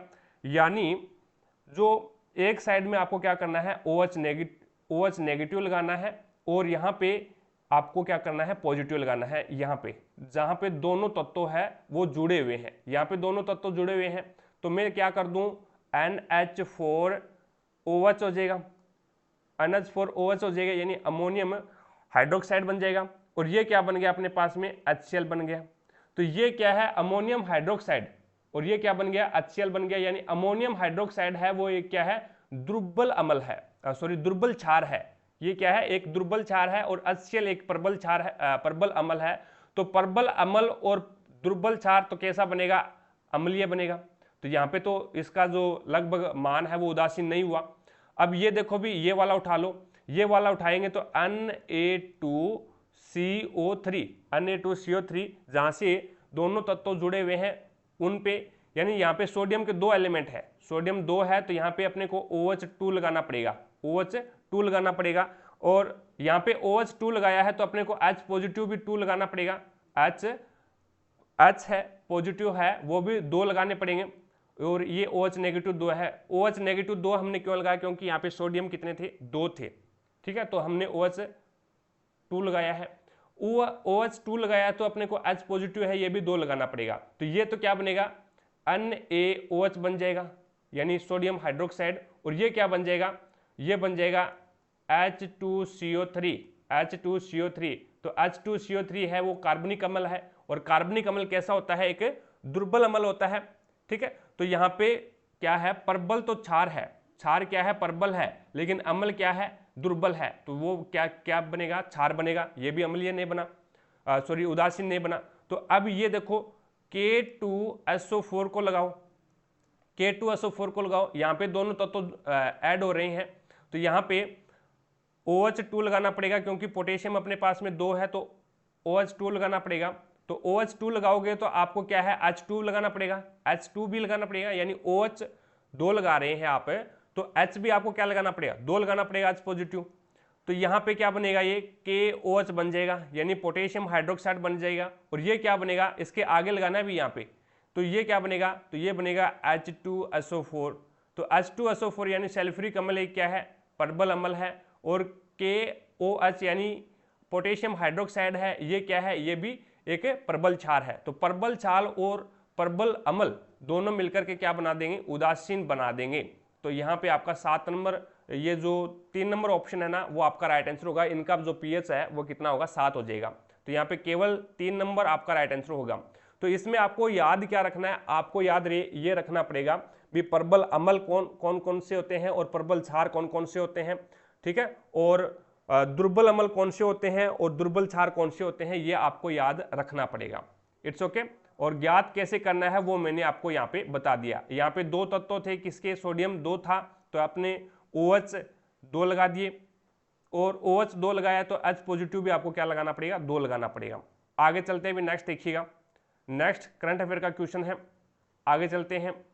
23 नंबर क्वेश्चन देखो भी, 23 नंबर क्वेश्चन है 12 वर्ष में किसी राशि पर प्राप्त साधारण ब्याज मूलधन के 3/5 के बराबर है, यानी साधारण ब्याज है वो मूलधन का 3/5 के बराबर है। वार्षिक ब्याज की दर आपको ज्ञात करनी है, वार्षिक ब्याज की दर क्या है। तो मैंने मूलधन मान लिया x है, मूलधन क्या मान लिया, x है, तो इस x का 3/4 क्या है, ब्याज है 3/5, यानी मूलधन का 3/5 है तो मूलधन x है, तो x का 3/5 है तो ये 3x/5 हो गया, ये क्या है, ब्याज आ गया, ये क्या है अपने पास में मूलधन है, तो ब्याज है 3x, और ये अपॉन में नीचे 5 चला जाएगा, और अपॉन में क्या आता है, इसके गुणा में क्या आता है, 100 आता है प्रतिशत निकालने के लिए। उसके बाद में अपने पास में मूलधन क्या है, x है, और टाइम कितना है, 12 है, काट तो x से x कैंसिल हो गया, 3 एकम 3, 3 चौके 12, 4 एकम 4, 25 चौके 100, और 5 एकम 5, 5 5 25, तो यहाँ पे 5% आगे, रेट क्या आगे, 5% आगे। आगे देखो भी नेक्स्ट 24 नंबर क्वेश्चन है। 24 नंबर क्वेश्चन में एक आपको दे रखा है 11, उसके बाद में यहाँ पे इसने क्या बोला है, इसका माध्य दे रखा है, माध्य कितना है, x 21 है, और आपको यहाँ पे आंकड़ों का बहुलक ज्ञात करना है। तो देखो भी आंकड़ों का बहुलक कैसे ज्ञात करते हैं, यहाँ पे 11 प्लस में सभी को ऐड करना है, 17 प्लस में x प्लस में 1 प्लस में 3x प्लस में 19 प्लस में 2x - 4 और प्लस में x प्लस में 5, और कितनी है संख्याएं, टोटल संख्या देखो भी 1 2 3 4 5 6 7, और बराबर में इसका जो माध्य आया है वो कितना आया है, x आया है, सॉरी 21 आया है। अब सभी को ऐड करो भी, इसका सभी को ऐड कीजिएगा, कितना आ रहा है इसका। अब देखिएगा भाई इसका जो अपन जोड़ेंगे तो ये हो जाएगा 49 प्लस में 7x, यानी 1x ये रहा, और उसके बाद में 3x ये, 4x हो गया, 4 2 5x, और एक ये 4 2 5x, यानी 1x ये रहा, 3 और 4, 4 2 6x, 6 और 1 7x हो गया। तो यहाँ पे अपने पास में जोड़ने पर 49 प्लस में 7x बटे 7 आ गया, बराबर में 21 है, ये यहाँ पे क्या है, भाग में है, दूसरी साइड में जाएगा तो गुणा में हो जाएगा, और गुणा करेंगे तो 7 और 147 हो जाएगा, यानी 49 प्लस में 7x बराबर 147 आ गया। ये 49 यहाँ पे क्या है, प्लस में है, दूसरी साइड में जाएगा तो ये माइनस हो जाएगा, तो यहाँ पे माइनस कर दो, तो 17 में से 9 जाएंगे तो 8, और उसके बाद में इधर से 13 में से 4 जाएंगे, तो 13 में से 4 जाने पर अपने पास में बचेंगे 9, तो यहाँ पे अपने पास में आ गया 7x बराबर कितना आ गया, 98 आ गया। तो x बराबर क्या आ जाएगा, 14 7 98, तो x का मान 14 आ गया, x का मान अपने पास में क्या आ गया, 14 आ गया। तो यहाँ पे देखो भाई x की जगह आप रखो, मान रखो, x की जगह मान रखेंगे तो ये संख्या 15 हो जाएगी, यहाँ पे x की जगह मान रखेंगे तो 14 तो ये 42 हो गया, ठीक है, और यहाँ पे x की जगह मान रखेंगे 14 2 28, 28 में से 4 चले जाएंगे तो ये संख्या अपने पास में 24 आ जाएगी, और यहाँ पे 14 प्लस में यानी x प्लस में 5 है तो ये हो जाएगा 19। अब देखो अपने को बहुलक ज्ञात करना है, बहुलक ज्ञात करना है, तो बहुलक क्या होती है, जो सबसे ज्यादा बार जो संख्या आई है ना वो ही बहुलक होता है। तो 19 यहाँ पे देखो भी एक बार तो ये आया हुआ 19, और एक ये बन गया 19 अपने पास में, तो 19 है वो 2 बार आया हुआ है, और कोई भी संख्या है वो 2 बार नहीं आई हुई, तो यहाँ पे 19 है वो आपका राइट आंसर होगा, 19 है, यानी 4 नंबर ऑप्शन है वो आपका राइट आंसर हो जाएगा। आगे देखो भी नेक्स्ट 5 नंबर क्वेश्चन आपके सामने है। 5 नंबर क्वेश्चन है AgCl, यानी AgCl सिल्वर क्लोराइड बोलते हैं इसको। सिल्वर क्लोराइड को जब अपन क्या करते हैं, सूर्य के प्रकाश में रखते हैं, जब क्या है सूर्य के प्रकाश के अंदर रखते हैं तो ये कन्वर्ट हो जाता है किसमें, Ag और Cl2 में, Ag और Cl2 में दोनों अलग अलग हो जाते हैं। तो ये क्या है, ये वियोजन अभिक्रिया है, वियोजन, वियोजन अभिक्रिया भी, वियोजन अभिक्रिया, ठीक है। ये वियोजन अभिक्रिया हो जाएगी और वो भी कौन सी है, तो प्रकाश की उपस्थिति में है। सूर्य के प्रकाश में जब क्या है यहाँ पे सिल्वर क्लोराइड को रखा जाता है तो ये Ag और Cl में कन्वर्ट हो जाता है, यानी सिल्वर और क्लोरीन में कन्वर्ट हो जाता है, अलग अलग ये बन जाते हैं। आगे देखो भी नेक्स्ट 26 नंबर क्वेश्चन है और 26 नंबर क्वेश्चन में आपको यहाँ पे निम्नलिखित चित्र के आधार पर आपको बताना है श्वेत रक्त कणिकाओं को दर्शाया गया है और सही नामांकन वाले चित्र को आपको पहचानना है भी सही कौन सा है, ये आपको बताना है।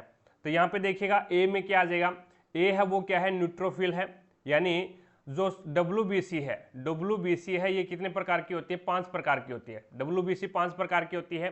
तो यहाँ पे ए नंबर है, ए है वो क्या है, न्यूट्रोफिल है, बी है वो इओसिनोफिल है, और सी है ये बेसोफिल है, और डी है ये लिम्फोसाइट है, और ई है वो मोनोसाइट है। तो इसमें ये 5 प्रकार की होती है जो कि डायग्राम में आपको दिखाया गया है। WBC 5 प्रकार की होती है। न्यूट्रोफिल संख्या में सबसे ज्यादा होती है, न्यूट्रोफिल है वो संख्या में सबसे ज्यादा होती है। साइज में सबसे बड़ी कौन सी होती है, साइज में बड़ी होती है मोनोसाइट, और साइज में छोटी कौन सी होती है, साइज में छोटी होती है वो लिम्फोसाइट होती है भी। और संख्या में सबसे कम होती है वो बेसोफिल होती है, संख्या में सबसे कम है वो बेसोफिल होती है। अब यहाँ पे न्यूट्रोफिल और मोनोसाइट, न्यूट्रोफिल और मोनोसाइट मिलकर के बाहरी रोगाणुओं का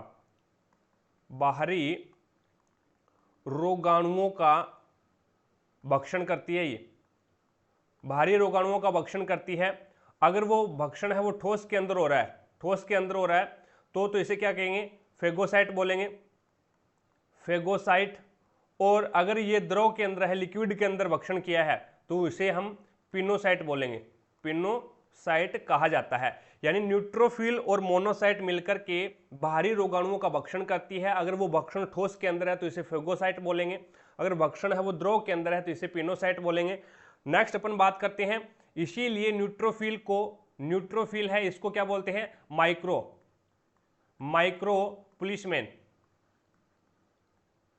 पुलिसमैन बोला जाता है। और मोनोसाइट को क्या बोला जाता है, मैक्रो का मतलब होता है बड़ा, मैक्रो पुलिसमैन बोला जाता है, ठीक है। उसके बाद में लिम्फोसाइट होती है, ये थाइमस ग्रंथि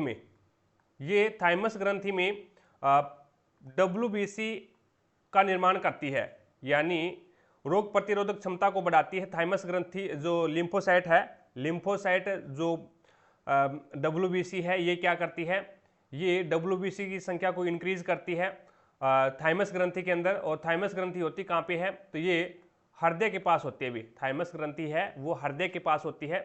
उसके बाद में बात करते हैं इओसिनोफिल और बेसोफिल, ये है वो एलर्जी को बढ़ाती है, ये एलर्जी बनाती है भी, एलर्जी को बनाती है, ठीक है। इओसिनोफिल और बेसोफिल मिलकर के एलर्जी, ठीक है, एलर्जी इन्फेक्शन बोलते हैं ना उसको, वो। और न्यूट्रोफिल और मोनोसाइट है ये बाहरी रोगाणुओं का भक्षण करती है। आगे चलते हुए नेक्स्ट देखिएगा, नेक्स्ट 27 नंबर क्वेश्चन आपके सामने है। निम्नलिखित में से किस दर्पण द्वारा हमेशा आभासी व सीधा प्रतिबिंब बनता है, हमेशा आभासी और सीधा प्रतिबिंब बनता है। दर्पण की बात कर रहा है, ये दर्पण की बात कर रहा है तो ये आपका उत्तल दर्पण हो जाएगा। अगर लेंस की बात करता तो ये अवतल लेंस हो जाता, अवतल लेंस, ठीक है। उसके बाद में यहाँ पे आभासी और सीधा है वो आपका ये समतल दर्पण है, ये भी आभासी और सीधा ही बनाता है, आभासी और सीधा ही बनाता है। तो यहाँ पे उत्तल दर्पण और समतल दर्पण ये दोनों है वो हमेशा क्या बनाते हैं, आभासी और सीधा प्रतिबिंब बनाते हैं। अगर लेंस की बात करता तो लेंस में अवतल लेंस आ जाता, लेंस में अवतल लेंस आ जाता है। अवतल दर्पण है ये 6 कंडीशनें फॉलो करता है, ठीक है। इन 6 कंडीशनों में से आपको यहाँ पे 5 कंडीशन तो ऐसी होती है जिसमें क्या है, वास्तविक प्रतिबिंब बनाता है ये।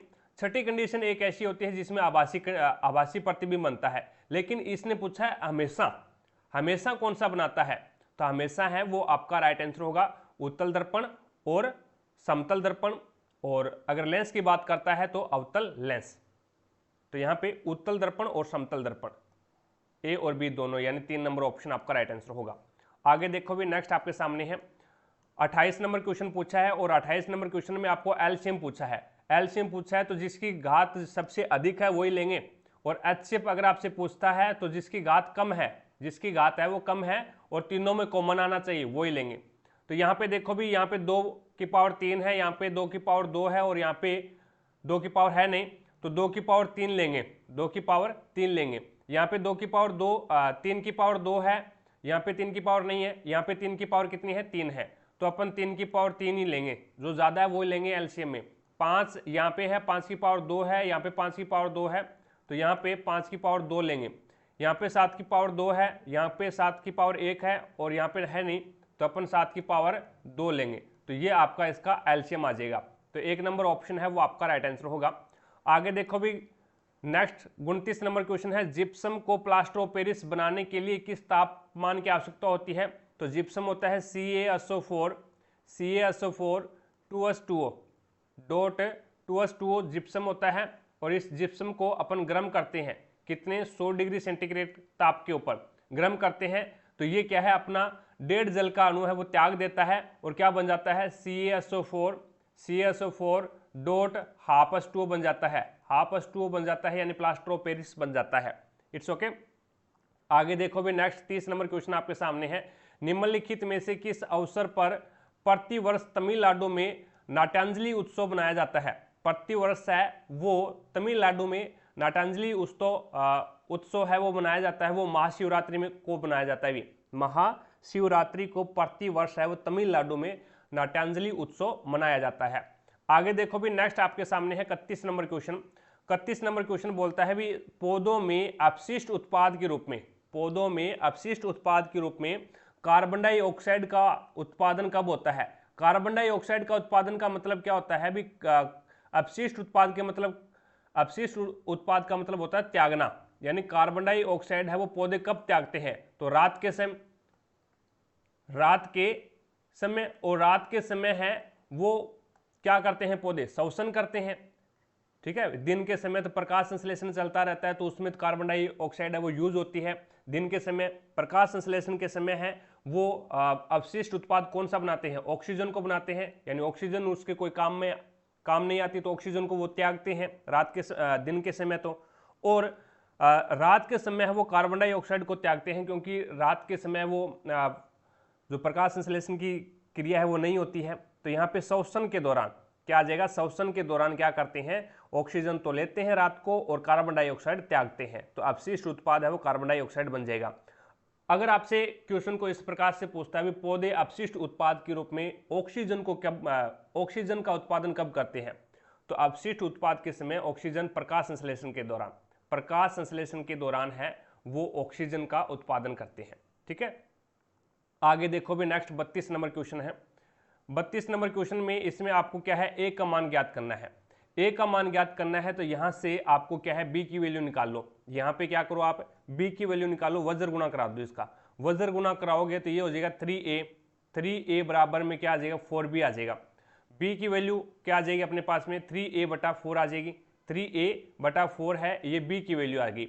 अब बी की वैल्यू अपने पास में आ गई तो ये बी की वैल्यू रख दो, बी की वैल्यू रख दो, तो ये आ जाएगा 3a प्लस में 2 गुना में है तो 2 3 6 हो जाएगा भी। 2 यहाँ पे क्या है, गुना में है, तो इससे मल्टीप्लाई कराएंगे तो 2 3 6 a अपॉन में 4 बराबर में 24।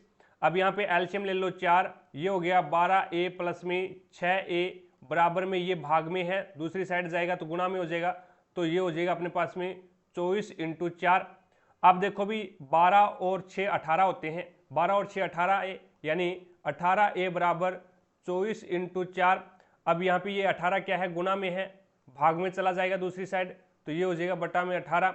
तो ये देखो 6 से काट दो, 6 × 18 और 6 चौके 24, 4 चौके 16/3, 4 चौके 16/3, तो ए का मान है वो 16/3 आ गया, यानी 4 नंबर ऑप्शन है वो आपका यहाँ पे राइट आंसर होगा। आगे देखो भी 33 नंबर क्वेश्चन आपके सामने है। 33 नंबर क्वेश्चन है, समुद्री संसाधनों में मानचित्र खोज और उपयोग संबंधी असाधारण अवसरों हेतु भारत के केंद्रीय बजट 2021 के किस नए मिशन की घोषणा की गई? कोई काम में आने वाला नहीं है, 2021 करंट का है, ये भी करंट का है भी। आगे देखो भी नेक्स्ट 35 नंबर क्वेश्चन है, बढ़िया क्वेश्चन। 35 नंबर क्वेश्चन बोलता है निम्नलिखित में से गलत कथन का चयन कीजिए। न्यूलैंड ने तत्वों को बढ़ते हुए परमाणु द्रव्यमान के क्रम में व्यवस्थित किया और अष्टक नियम दिया। एकदम सही बात है। यानी न्यूलैंड ने तत्वों को उनके द्रव्यमान के बढ़ते हुए क्रम में व्यवस्थित किया और अष्टक नियम दिया था। और इसका जो अष्टक नियम है वो कैल्शियम तक चल पाया, भी कैल्शियम तक ही चल पाया। और इसके समय जो ज्ञात तत्व था पहला वो हाइड्रोजन था और अंतिम था वो थोरियम था भी, ठीक है। अंतिम थोरियम, पहला हाइड्रोजन, और इसके समय है वो 53 तत्व ही ज्ञात थे।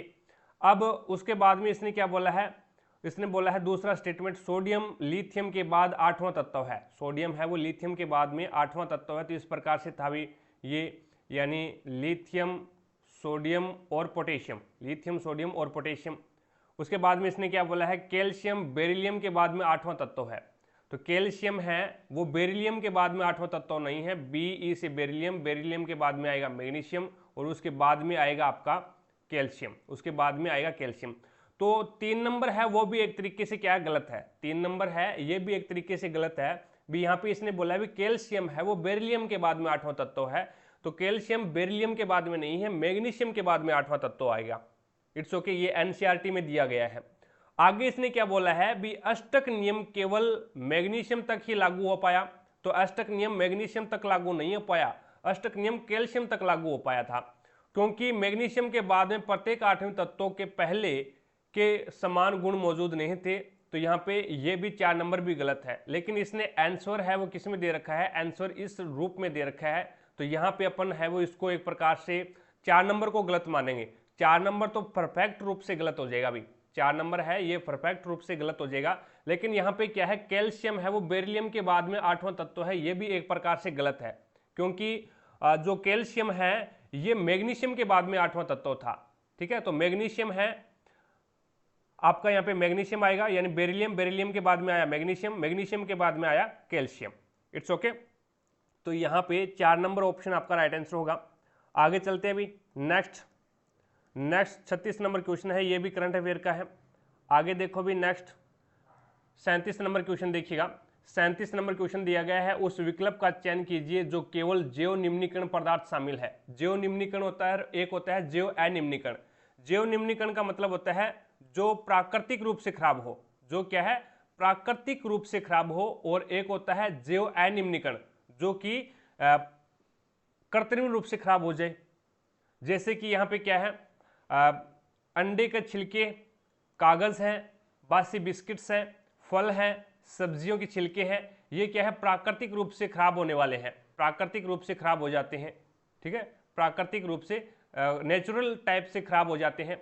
लेकिन यहाँ पे देखिएगा बैक्टीरिया है, सब्जियां हैं, सब्जियों के छिलके, और बासी रोटी है, लेकिन यहाँ पे कांच आ गया और धातुएं आ गई।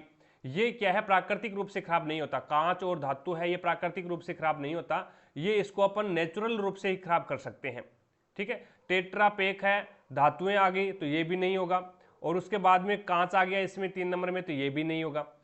तो यहाँ पे जैव निम्नीकरण जिसको अपन दोबारा से काम में ले सकते हैं वो हो गया एक तरीके से जैव निम्नीकरण, ठीक है। तो यहाँ पे आपका 4 नंबर ऑप्शन है वो राइट आंसर हो जाएगा। आगे देखो भी नेक्स्ट 38 नंबर क्वेश्चन है, इसमें आपको मूलों का योग ज्ञात करना है। मूलों का योग ज्ञात कीजिएगा। तो इसका फॉर्मूला होता है अल्फा प्लस बीटा बराबर क्या होता है, -b/a। -b/a ये होता है a, ये होता है b और ये होता है c।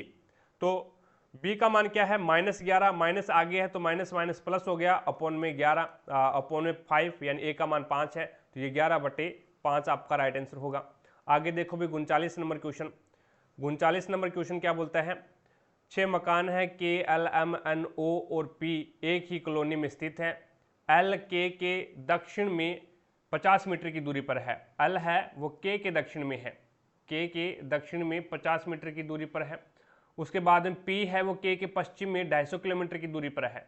K के पश्चिम में 250 किलोमीटर की दूरी पर है, 250 मीटर की दूरी पे है। उसके बाद में O है वो K के उत्तर में है, K के उत्तर में O है और वो भी 200 मीटर की दूरी पर है।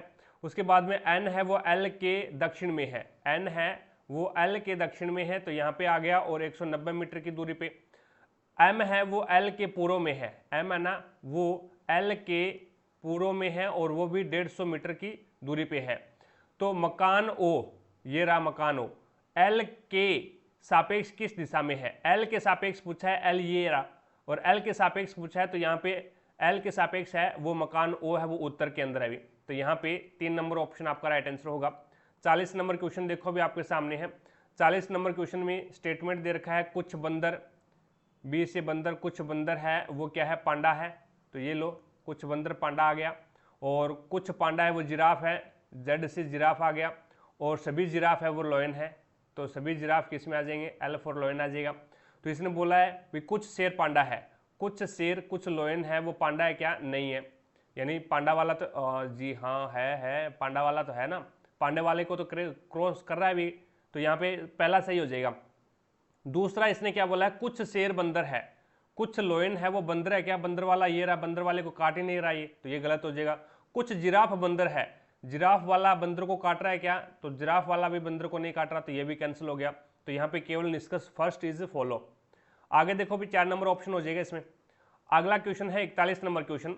41 नंबर क्वेश्चन में बोला है भी उत्तर की ओर मुख करके बैठे कुछ यात्रियों की एक पंक्ति में कृष्ण बाएं से 19वां है, कृष्ण है वो बाएं से कौन सा है, 19वां है, कैसे कृष्ण, जबकि माया है वो दाएं से क्या है, 30वीं है, माया है वो दाएं से क्या है, 30वीं है, ये रहा माया दाएं से 30वीं है। जब ये अपना स्थान चेंज कर लेते हैं आपस में, यानी यहाँ पे तो आ गया कृष्ण और यहाँ पे आ गया माया, तो कृष्ण है वो बाएं सिरे से, यानी इस साइड इससे क्या आ गया, ये 36वां आ गया। जब एक व्यक्ति के दोनों छोर से अपने को स्थान पता हो तो दोनों को ऐड करके -1 कर देते हैं, तो 30 प्लस में 36, तो ये हो गया अपने पास में 66, -1 तो ये हो गया अपने पास में 65, तो ये 65 क्या आया है, तो पंक्ति में कुल छात्र आ गए। 1 नंबर ऑप्शन आपका राइट आंसर होगा। आगे देखो भी नेक्स्ट 42 नंबर क्वेश्चन है, विद्युत पारेषण लाइनों में, विद्युत पारेषण लाइनों के लिए इनमें से प्रमुखतः किस पदार्थ की उपयोग, इनमें से किस पदार्थ का उपयोग किया जाता है। विद्युत पारेषण लाइन क्या होती है, जिसमें विद्युत प्रवाहित की जाती है, जिसमें विद्युत प्रवाहित की जाती है वो क्या होता है, विद्युत पारेषण लाइन होती है। और उसमें कौन से पदार्थ का यूज किया जाता है, नाइक्रोम का किया जाता है क्या, नहीं किया जाता, यानी विद्युत जो जिसमें लाइनें विद्युत यानी करंट जिसमें प्रवाहित होता है, और जिन लाइनों के अंदर विद्युत धारा प्रवाहित की जाती है, नाइक्रोम के अंदर नहीं की जाती, टिन लेड मिश्र धातु इसमें भी नहीं की जाती, टंगस्टन के अंदर भी नहीं की जाती, यानी तांबे का यूज किया जाता है, तांबे का यूज किया जाता है विद्युत पारेषण लाइनों में, जिसमें विद्युत धारा प्रवाहित की जाती है उसमें तांबा धातु का यूज किया जाता है। 1 नंबर ऑप्शन आपका राइट आंसर होगा। आगे देखो भी 43 नंबर क्वेश्चन आपके सामने है। 43 नंबर क्वेश्चन में आपको द्विघात समीकरण के 2 मूल दे रखे हैं, एक तो ये रहा और एक ये रहा। अब आपको बताना है द्विघात समीकरण ज्ञात कीजिए। तो द्विघात समीकरण ज्ञात करने का फॉर्मूला होता है x² माइनस में अल्फा प्लस में बीटा, अल्फा प्लस में बीटा x, और प्लस में होता है alpha dot beta, alpha dot beta, ये होता है इसका फॉर्मूला। पहले तो दोनों इसको मान लो अल्फा और इसको क्या मान लो बीटा, ठीक है, दोनों को ऐड करो, दोनों को ऐड करोगे तो 1 प्लस में √3 प्लस में 1 प्लस 1 माइनस √3, तो √3 से √3 कैंसिल हो जाएगा, तो यहाँ पे अल्फा प्लस बीटा का मान क्या आ जाएगा, 2 आ जाएगा, यानी x² माइनस में 2x, माइनस में 2x, यानी ये x गुणा में है, और अब इसका गुणा करो, अब दोनों का गुणा करो तो 1 प्लस में √3 इसका और 1 माइनस में √3 इसका, यानी दोनों का अल्फा और बीटा का गुणा करोगे, यानी पहले 1 का इसके साथ गुणा किया 1 के साथ तो 1 आ गया, उसके बाद में 1 का माइनस √3 के साथ गुणा किया तो माइनस √3 आ गया, उसके बाद में इस √3 का प्लस 1 के साथ गुणा किया तो ये प्लस √3 आ गया, और इसका √3 के साथ गुणा किया तो ये माइनस का 3 आ गया, माइनस का 3 आएगा अभी, ठीक है, माइनस का 3 आ जाएगा। तो यहाँ पे प्लस का और ये माइनस का कैंसिल हो गया, तो यहाँ पे प्लस का 1 और माइनस का 3 है, तो माइनस का क्या बचेगा 2, तो यहाँ पे 2 आ गया, तो अपने पास में x² माइनस में 2x और माइनस में 2 ये समीकरण बन गई, तो यहाँ पे आपका राइट आंसर 3 नंबर हो जाएगा।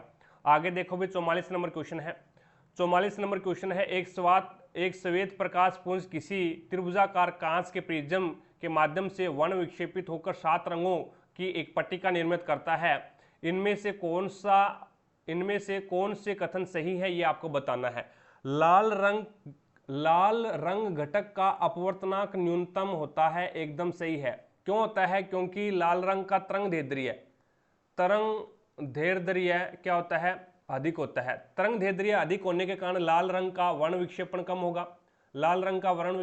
होगा, प्रकीर्णन कम होगा, अपवर्तनांक कम होगा और विचलन कम होगा। इट्स ओके, ये इतनी चीजें हैं वो लाल रंग की कम होगी। क्यों? क्योंकि इसका तरंग दैर्ध्य ज्यादा है।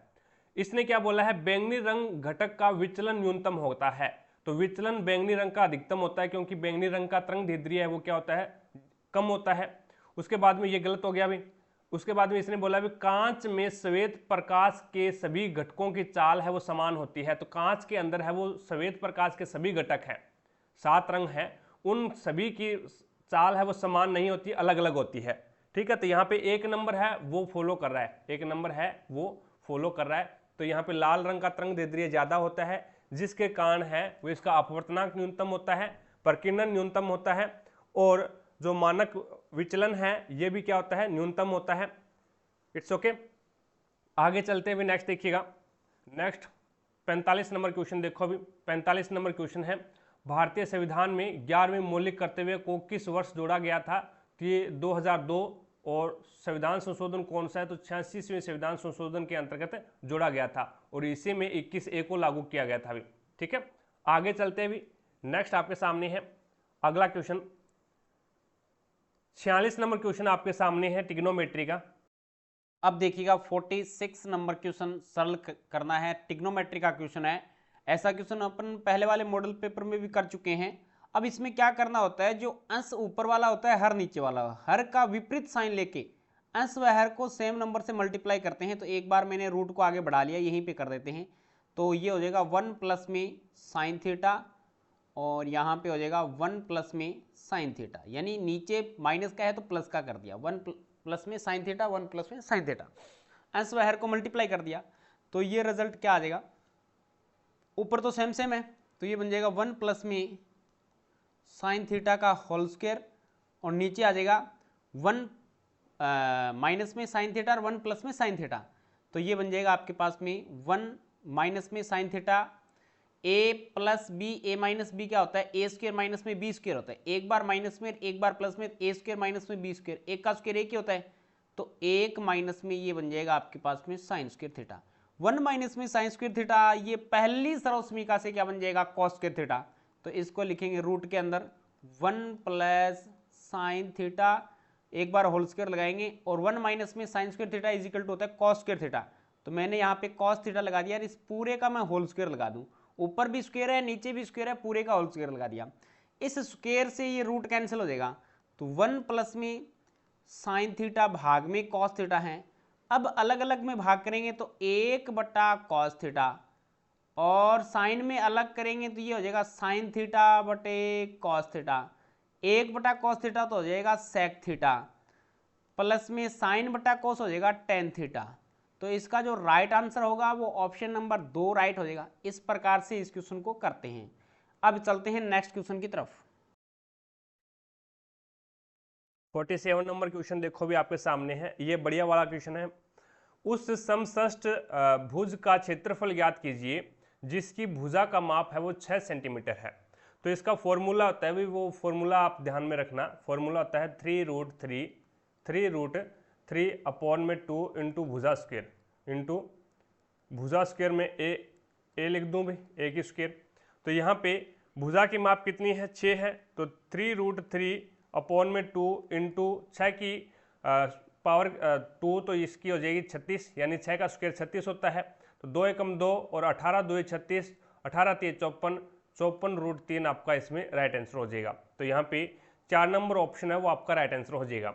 आगे देखो भी नेक्स्ट 48 नंबर क्वेश्चन आपके सामने है। आज बुधवार है तो 75 दिन बाद सप्ताह का कौन सा दिन होगा? तो 75 में 7 का भाग दो, 75 में 7 का भाग दो, 7 से 7 कैंसिल, यानी 5 इसका क्या होगा? शेषफल बचेगा। 5 शेषफल बचेगा। तो आज बुधवार है तो बुधवार से 5 दिन आगे, बुधवार से 5 दिन आगे 75 दिन बाद में वही वार होगा। तो यहाँ पे बुध से 5 दिन आगे करोगे तो बुध के बाद में आएगा गुरुवार, फिर शुक्रवार, फिर शनिवार, फिर रविवार और फिर सोमवार। तो यहाँ पे सोमवार आपका राइट आंसर होगा।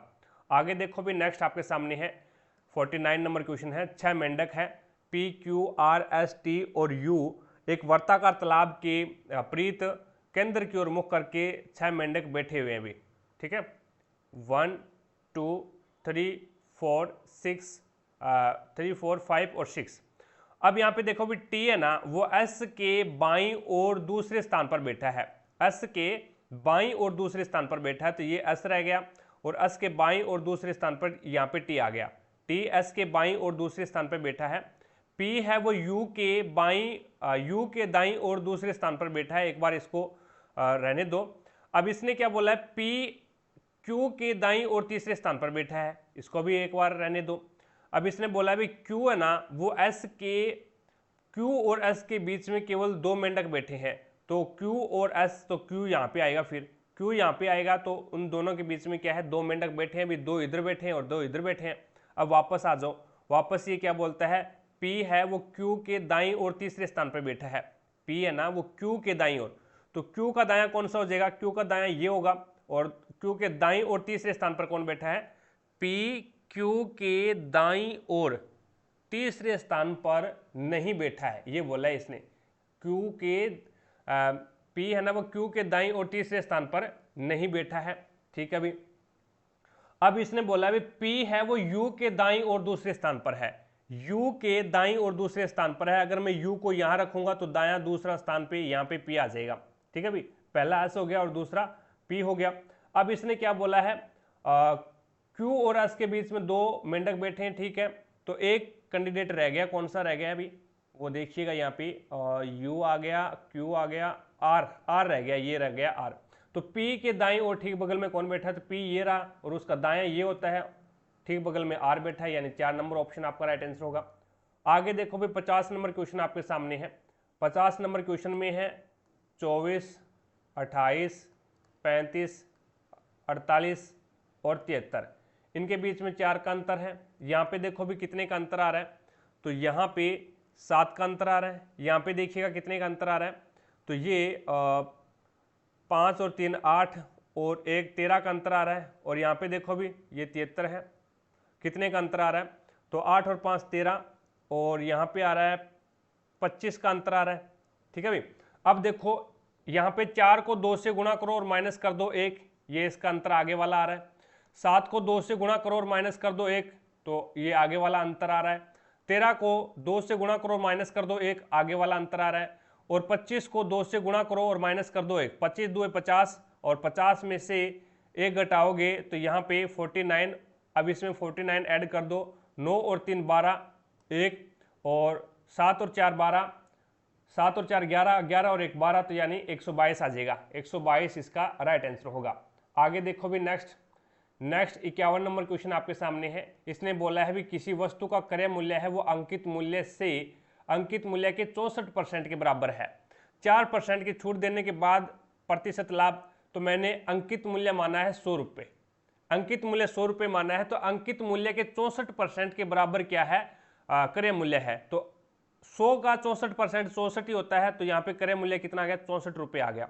अब क्या करता है ये, 4% की छूट देता है, तो 4% की छूट देगा किसमें, छूट हमेशा अंकित मूल्य पे दी जाती है, तो 4% की छूट देगा। 100 का 4% 4 ही होता है, तो यहाँ पे 4 रुपये की छूट देगा, तो ये 96 रुपये में बेचेगा भाई, 96 रुपये में बेचेगा। अब देखो भी यहाँ का अंतर कितना है, यानी क्रय मूल्य तो इसका हो गया 64 रुपये, विक्रय मूल्य इसका हो गया 96 रुपये। विक्रय मूल्य इसका कितना हो गया, 96 रुपये हो गया। तो इसको घटाओगे तो यहाँ पे 6 में से 4 गया 2 और 3 32, यानी 32 रुपये का लाभ हो गया। किस पे, 64 पे हुआ है, यानी क्रय मूल्य पे हुआ है, इंटू 100 क्यों करेंगे, क्योंकि प्रतिशत लाभ ज्ञात करना है। 32 एकम 32, 32 दुए 64, 2 एकम 2 और 50 दुए 100, यहाँ पे 50% आपका राइट आंसर होगा। 52 नंबर क्वेश्चन देखो भी आपके सामने है। 52 नंबर क्वेश्चन आपके सामने है। सभी तोते पाकते हैं, सारे के सारे तोते हैं ना, टी से तोते और पाकते हैं, तो ये लो PH से पाकते हो गए भी। कोई भी पाकता कनारी नहीं है, तो कोई भी पाकता है वो कनारी नहीं है, तो कनारी यहाँ पे आएगा भाई, सभी राजहंस कनारी है। तो कोई भी, ये लो यहाँ पे आ गया आपका कौन, कनारी, ये पाकता है, ये कनारी में नहीं जाएगा, यानी कोई भी पाकता है वो कनारी नहीं है। आगे ये बोलता है भी सभी राजहंस है वो कनारी है, सारे के सारे राजहंस, सारे के सारे राजहंस है वो क्या है, कनारी है। तो राजहंस है वो कनारी के अंदर आ जाएगा। अब राजहंस है ये न तो किस में जाएगा, पाकता के अंदर, और न ही तोते के अंदर जाएगा। अब यहाँ पे इसने क्या बोला है, कुछ राजहंस तोते हैं, कुछ राजहंस तोते हैं क्या, नहीं है। आगे देखो भी, कोई भी कनारी तोता नहीं है, कोई भी कनारी है वो तोता नहीं है, बिल्कुल सही है। नेगेटिव आ सकता है क्योंकि यहाँ पे स्टेटमेंट है वो नेगेटिव में दे रखा है। अगला देखो भी, कोई तोता राजहंस नहीं है, कोई तोता, ये तोता है और राजहंस नहीं है, एकदम बिल्कुल सही बात है, राजहंस नहीं है भी। और कुछ कनारी तोते हैं, कुछ कनारी है वो तोते हैं क्या, नहीं है। तो दूसरा और तीसरा तो सही है, और पहला और चौथा गलत है, पहला और चौथा गलत है। तो यहाँ पे केवल निष्कर्ष सेकंड और थर्ड है वो एकदम बिल्कुल सही है, दूसरा और तीसरा सही है, ठीक है। आगे देखो भी, नेक्स्ट आपके सामने 43 नंबर क्वेश्चन है भूगोल का। 53 नंबर क्वेश्चन है, पेंथालासा शब्द इनमें से किससे संबंधित है, तो पेंथालासा है वो महासागर से हो जाएगा, पेंथालासा है वो महासागर आपका राइट आंसर होगा भी। आगे देखो भी, नेक्स्ट है 54 नंबर क्वेश्चन। अब इसमें क्या है, आपको x का मान दे रखा है, x का मान दे रखा है, और यहाँ पे चतुर्थ अनुपाती आपको ज्ञात करना है। तो x का मान 3 है, तो यहाँ पे 3 रखोगे तो 7 3 21 हो गए, और 21 और 3 24 हो गया, ठीक है। 24 रेशियो यहाँ पे बनाओ तो 5 और 3 8 हो गया, और यहाँ पे समानुपात यहाँ पे बनाओगे तो 6 और 3 9 हो गया, और यहाँ पे क्या आ जाएगा, x आ गया। तो बाहर बाहर वालों का गुणा और अंदर अंदर वालों का गुणा, तो 8 × 9 और बराबर अपॉन में आ जाएगा 24 और बराबर हो जाएगा x के, ये ठीक है। यानी मैंने ये इसका गुणा किया 24x हो गया, और इसका गुणा किया तो यहाँ पे 8 × 9 हो गया। अब काटो, 8 कम 8 और 8 3 24, 3 कम 3 3 3 9, तो x का मान कितना आ गया, 3 आ गया। x का मान क्या आ गया, इसका चतुर्थ अनुपाती क्या आ गया, जो कि अपन ने x माना था, और यहाँ पे आपका राइट आंसर हो गया 3।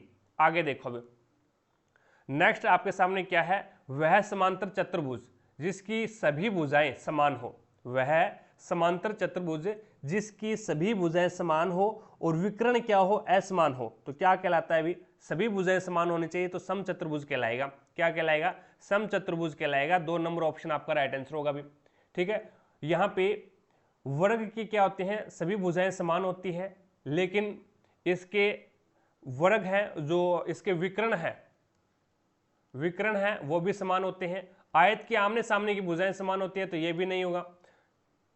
और पतंग के हैं वो भुजाएं समान नहीं होती, पतंग के अंदर है वो भुजाएं समान नहीं होती है। आगे देखो भी, नेक्स्ट 56 नंबर क्वेश्चन देखो अभी, 56 नंबर क्वेश्चन देखिएगा। यहां पे इसका एलसीएम लो, एलसीएम लोगे 3 आएगा, ऊपर भी कितना बनेगा, 3 बनेगा, 2 और 1 3 बनेगा, तो 3 से 3 कैंसिल, 1 आ गया। 1 × 23 माइनस में 13 और प्लस में 16 प्लस में 6, तो यहाँ पे 23 एकम 23, 23 में 6 जोड़ोगे तो ये हो जाएगा अपने पास में 29, 29 में 13 माइनस कर दो तो ये 6 और 1 16, तो ये आपका राइट आंसर हो जाएगा 16। 4 नंबर ऑप्शन आपका राइट आंसर होगा। आगे देखो भी, नेक्स्ट 57 नंबर क्वेश्चन आपके सामने है, बढ़िया क्वेश्चन है ये वाला। एक व्यक्ति और उसकी पत्नी की वर्तमान आयु का अनुपात कितना है, 7:6 है। ये वर्तमान आयु का अनुपात है 7:6। उसके बाद में 6 वर्ष बाद का अनुपात आपको दे रखा है 8:7। 8:7 है वो, ये क्या है, 6 वर्ष बाद का अनुपात दे रखा है। तो यहाँ पे उनके विवाह के समय उनकी आयु का अनुपात है वो 4:3 दे रखा है। तो उसका विवाह आज से कितने वर्ष पहले हुआ था ये आपको बताना है। तो ये वर्तमान की है, ये वर्तमान है, ये 6 वर्ष बाद की है। तो इसमें अनुपात में अंतर कितने का है, 1 का है, लेकिन भाई साहब बोल रहे हैं 6 वर्ष का है, तो 1 की वैल्यू अपने पास में क्या आ गई, 6 आ गई। 1 की वैल्यू 6 आ गई। तो यहाँ पे देखो भी वर्तमान में उसकी उम्र कितनी है, 1 की तो 36 साल है और 1 की 6 7 42 साल है, यानी पुरुष की 42 साल और महिला की 36 साल। अब विवाह की समय उसकी जो अनुपात था वो ये था, तो 6 चौके 24, इसका 24 था, और ये 6 3 18, यानी जो पत्नी है वो 18 साल की थी और जो व्यक्ति है वो कितना है, 24 साल का था। अब देख लो भी, वर्तमान में 36 साल की और विवाह के समय 18 साल की, तो यानी उसका विवाह है वो 18 साल पहले हुआ था। उसका विवाह कितने साल पहले हुआ था? तो 18 साल पहले हुआ था। 18 और 18 36 होते भी, 42 में 24 निकालोगे तो 18 ही आएगा। आगे देखो नेक्स्ट 58 नंबर क्वेश्चन आपके सामने है। क्वेश्चन क्या बोलता है, निम्नलिखित में से कौन सा पर्यावरणीय कारक कुछ जंतुओं में विकासशील जीव के लिंग निर्धारण में महत्वपूर्ण होता है, महत्वपूर्ण भूमिका निभाता है? तो वो तापमान निभाता है भी, ठीक है। कुछ जीवों में विकासशील जो लिंग निर्धारण है, विकासशील जीव के लिंग निर्धारण में महत्वपूर्ण भूमिका निभाता है, तो तापमान आपका यहाँ पे राइट आंसर होगा। आगे देखो भाई 59 नंबर क्वेश्चन आपके सामने है। महात्मा गांधी ने 1919 में निम्न में से किस अधिनियम के खिलाफ राष्ट्रव्यापी सत्याग्रह शुरू करने का निर्णय लिया था? तो वो रोलेट एक्ट था वे, रोलेट एक्ट, यानी 3 नंबर ऑप्शन आपका यहाँ पे राइट आंसर होगा। आगे देखो भी नेक्स्ट 60 नंबर क्वेश्चन आपके सामने है। इसमें 3 में 2 जोड़ो 5, 5 की स्क्वायर कर दो, 7 में 2 जोड़ो 9, 9 की स्क्वायर कर दो, 11 में 2 जोड़ो 13, 13 की स्क्वायर करोगे 169, तो यहाँ पे 3 नंबर ऑप्शन आपका राइट आंसर होगा। आगे देखो भी नेक्स्ट 61 नंबर क्वेश्चन आपके सामने है, प्रैक्टिकल है। इस प्रैक्टिकल में आगे और पीछे दिशाओं में अक्षर युग्म को पता करना है। तो P आता है 16 पे, A 1 पे, R 18 पे, T 20 पे और I 9 पे, उसके बाद में C 3 पे आता है, L 12 पे आता है और E 5 पे आता है। देखो भी 16, 17 और 18, तो 16 और 18 का एक अक्षर युग्म बन गया, ठीक है। उसके बाद में 18, 19, 20, 21, 22 और 23 आगे नहीं बना। उसके बाद में 1, 2, 3, 4, 5, 6, 7 ये भी नहीं बना। 18, 19, 20, 21, 22, 23 ये भी नहीं बना। 20 से आगे सारी संख्याएं छोटी है तो इसका नहीं बनेगा। 9, 10, 11, 12 इसका भी नहीं बना। 3, 4, 5, 1, 3 और 5 का अक्षर युग्म बना है। अब वापस चलो, वापस चलोगे तो 5, 6, 7, 8, 9, 10, 11 और 12 इसका भी नहीं बना। 12 से शुरू करो, 12, 13, 14, 15, 16, 17, 18 इसका भी नहीं बना। 3 से शुरू करो, 3, 4, 5, 6, 7 और 8 इसका भी नहीं बना। 20 से सारी संख्याएं छोटी है तो इसका भी नहीं बनेगा। 18 से सारी संख्याएं छोटी है, इसका भी नहीं बनेगा। 1 और 2, तो यहाँ पे 2 ही अक्षर युग्म बनेंगे भी, यानी 3 नंबर ऑप्शन आपका राइट आंसर होगा। आगे देखो भी 62 नंबर क्वेश्चन है। 6 शिक्षक है, C, D, E, F, G और H एक वर्ताकार मेज के प्रीत केंद्र की ओर मुख करके बैठे हुए हैं। ये लोग बिठा दो इसको, टीचरों को, ठीक है। अब इसने क्या बोला है, H है, H और D के बीच केवल 2 व्यक्ति बैठे हैं, तो H यहाँ पे आ जाओ और D भाई साहब यहाँ पे आ जाओ। H और D के बीच में क्या है, 2 व्यक्ति बैठे हैं। अब इसने क्या बोला है, जबकि F C के बाईं और ठीक बगल में बैठा है। F है ना, वो C के बाईं और ठीक बगल में बैठा है, एक बार इसको रहने दो। आगे ये बोल रहा है भी E है, वो H के दाईं और ठीक बगल में है। E है ना, ये E, ये H के दाईं और ठीक बगल में बैठा है, तो H का दाएं ये है और इसके ठीक बगल में E आ गया यहाँ पे। H E है, वो H के दाएं बगल में ठीक बैठा है। अब इसने क्या बोला है, D है ना, वो G और F दोनों के ठीक बगल में है। D है वो G और F, G और F दोनों के बगल में कौन बैठा है, दोनों के बीच में D बैठा है। अब इसने ऊपर ये बोला था भी F है ना, वो C के बाईं और ठीक बगल में है। F है ना, F वो C के बाईं और ठीक बगल में है, तो C के बाईं और C यहाँ पे आ जाएगा, तो इसका ठीक बगल में F आ जाएगा। उसके बाद में C के बाईं और तीसरे स्थान पर कौन बैठा है, तो C ये रहा, उसका बायां पहला, दूसरा और तीसरा, तो G भाई साहब बैठे हैं, तो G आपका राइट आंसर होगा। आगे देखो भी 63 नंबर क्वेश्चन देखिएगा आपके सामने है। P, Q, R, S, T, U और V प्रत्येक की परीक्षा सोमवार से शुरू होकर उसी सप्ताह के रविवार को समाप्त होने वाले एक सप्ताह के अलग अलग दिन होनी है। केवल 3 व्यक्तियों की परीक्षाएं R और V के बीच में है। ये R भाई साहब हैं और ये V भाई साहब हैं, इनके दोनों के बीच में 3 व्यक्तियों की परीक्षा होनी है, ठीक है। अब इसने बोला है केवल 3 व्यक्तियों की R और V के बीच में है, केवल 2 व्यक्तियों की परीक्षाएं हैं वो Q और P के बीच में है, Q और P के बीच में है। टोटल व्यक्ति है कितने, टोटल व्यक्ति 7 हैं। 4, 1, 2, 3, 4, 5 व्यक्ति यहाँ पे आ गए। अब ये बोल क्या रहा है भी, दो व्यक्तियों की परीक्षा है वो Q और P के बीच में है, Q और P के बीच में है, तो इसका मतलब है वो इसको एडजस्ट यहीं पे करना पड़ेगा। अभी इसने आगे दे रखा है भी Q की परीक्षा है वो R की परीक्षा के ठीक पहले है, तो R इसके Q है वो R के ऊपर आ जाएगा। अब ये बोला है इसने Q और P के बीच में दो व्यक्ति है, तो यहाँ पे P को मैं बिठा दूं, यहाँ पे P आ जाएगा यहाँ पे, तो यहाँ पे Q और P के बीच में दो व्यक्ति हो गए, एक तो R हो गया, एक ये स्पेस हो गया। उसके बाद में इसने आगे क्या बोला है भी V की परीक्षा है वो शनिवार को है, इस भाई साहब की शनिवार को है, ये शनिवार हो गया। उसने आगे बोला है केवल U की परीक्षा, केवल U की परीक्षा है वो P और V के बीच में है, P और V के बीच में यहाँ पे आएगा U, यहाँ पे क्या आ जाएगा U आ जाएगा। अब इसने क्या बोला है T की परीक्षा बुधवार को नहीं है, T की परीक्षा है वो बुधवार को नहीं है, ये सोमवार हो गया, ये मंगलवार हो गया, और ये बुधवार हो गया, और यहाँ पे ये गुरुवार हो गया, और ये शुक्रवार हो गया। तो T की परीक्षा दिन ही एक बचा है, फिर बुधवार को नहीं है, तो इसकी परीक्षा है वो रविवार को है, रविवार को है। अब आदमी एक ही बचा है, आदमी है वो अपने पास में एक ही बचा है S, और S की परीक्षा है वो बुधवार को होगी। तो Q की परीक्षा सोमवार को है, Q की परीक्षा है वो सोमवार को है भी, और S की परीक्षा किस दिन होगी, तो S की परीक्षा फिर बुधवार को होगी, फिर सोमवार मंगलवार और S की परीक्षा बुधवार, यानी 1 नंबर ऑप्शन आपका राइट आंसर होगा। आगे देखो भी 64 नंबर क्वेश्चन देखो, श्रीमान सक्सेना ने 150 रुपये प्रति दर्जन की दर से कुछ पेन खरीदे हैं। अब इतना पता नहीं है भी कितने पेन खरीदे हैं, लेकिन इतना पता है भी 12 पेनों के 150 रुपये दे के आया है वो, वह उन्हें 15 रुपये प्रत्येक के दर से बेचता है, तो उसका लाभ प्रतिशत याद करो। तो यहाँ पे 12 पेनों का 150 रुपये कौन दे के आया है, श्रीमान सक्सेना दे के आया है। एक पेन का क्रय मूल्य निकाल लो, एक पेन का क्रय मूल्य 150 बटा 12 हो गया, 150 बटा 12 हो गया।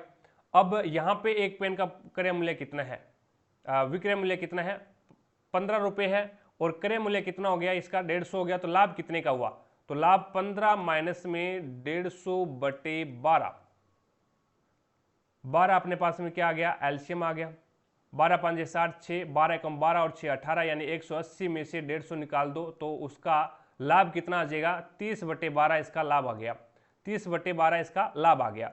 अब 30 बटे 12 लाभ कितना है 30, और ये नीचे आ जाएगा 12 इंटू अपने पास में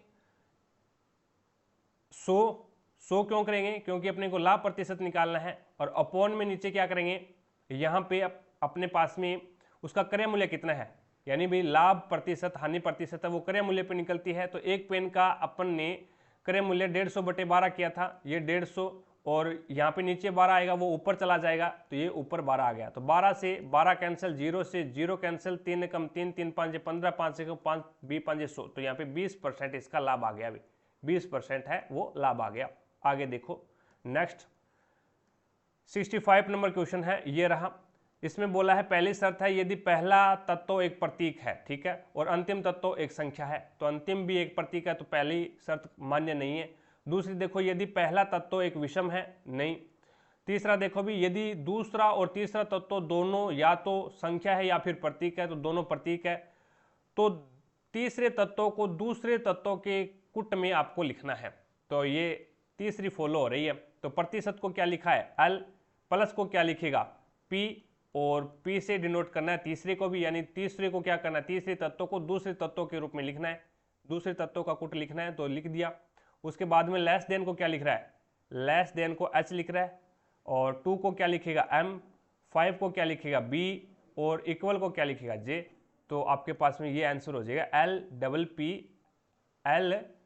P, और क्या लिख दिया अभी अपने, और क्या क्या लिख दिया यहाँ पे देखो H किसका लिखा है हमने, H है वो ग्रेटर देन का लिखा है, तो ग्रेटर देन का तो अपने को लिखना ही नहीं है, उसको तो P लिख दिया ना हमने। आगे देखो भी next L P P M B T, B T नहीं है ये J है, ठीक है, तो यहाँ पे 3 नंबर ऑप्शन आपका राइट आंसर होगा। आगे देखो भी नेक्स्ट मेंडलीफ की आवर्त सारणी में आधुनिक आवर्त सारणी के किस समूह का उल्लेख नहीं किया गया। तो मेंडलीफ, और अगर आपसे मेंडलीफ है और न्यूलैंड है उसके समय है वो उत्कृष्ट गैस है, जो नोबल गैस ग्रुप है उसकी खोज नहीं हुई थी, तो यहाँ पे उसकी सारणी में क्या नहीं है उत्कृष्ट गैस नहीं है। और जो न्यूलैंड है उनके भी समय है वो उत्कृष्ट गैसों का खोज नहीं हुई थी, और मेंडलीफ के समय भी उत्कृष्ट गैसों की खोज नहीं हुई थी। तो यहाँ पे 3 नंबर ऑप्शन आपका राइट आंसर होगा। बाकी हेलोजन समूह है, निकोटेजन समूह है और केल्कोजिन समूह है, ये उनकी सारणी में थे भी। आगे देखो भी नेक्स्ट 67 नंबर क्वेश्चन क्या बोलता है, बढ़ती लागतों का हवाला देते हुए प्राइवेट विद्यालयों ने इस शैक्षणिक वर्ष के लिए अपनी फीस में 20% की वृद्धि कर दी। फीस में 20% की वृद्धि कर दी। तर्क क्या है, तो इस वर्ष सरकार ने प्राइवेट विद्यालयों पर लगाए जाने वाले करों में 8% की कमी की है। तो 8% की कमी कहाँ कहा गया है, भी सरकार ने उनके विद्यालयों में जो कर है उसको 8% कम किया है, ये कहीं पे भी नहीं कहा गया, इतना ही कहा गया भी 20% की वृद्धि कर दी।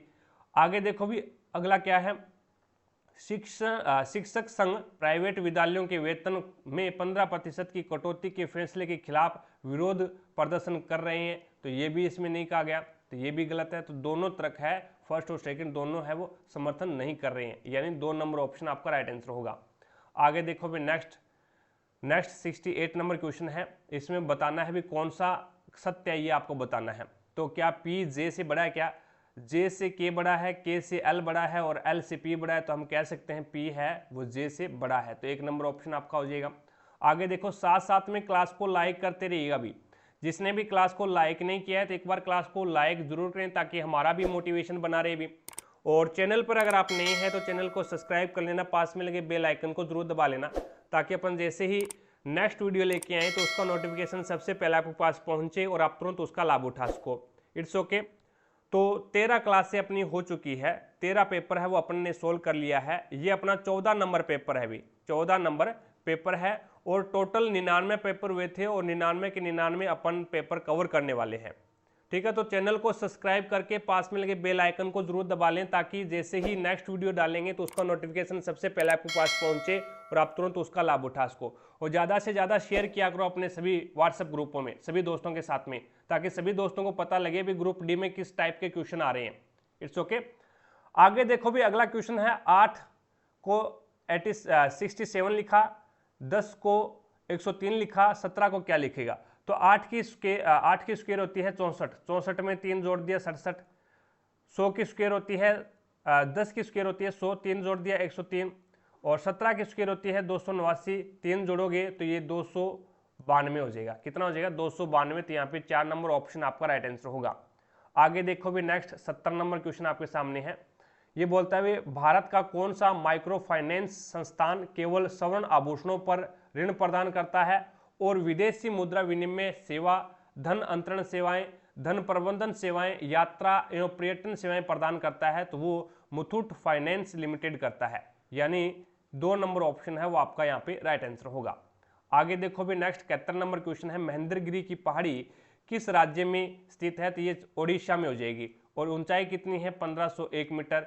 महेंद्रगिरी पहाड़ी एक तमिलनाडु में भी है, तमिलनाडु में भी है, यानी महेंद्रगिरी की पहाड़ियाँ है वो 2 है। एक तो तमिलनाडु में है जिसकी ऊंचाई कितनी है 1500 मीटर है, और एक उड़ीसा में है जिसकी ऊंचाई कितनी है 1501 मीटर है।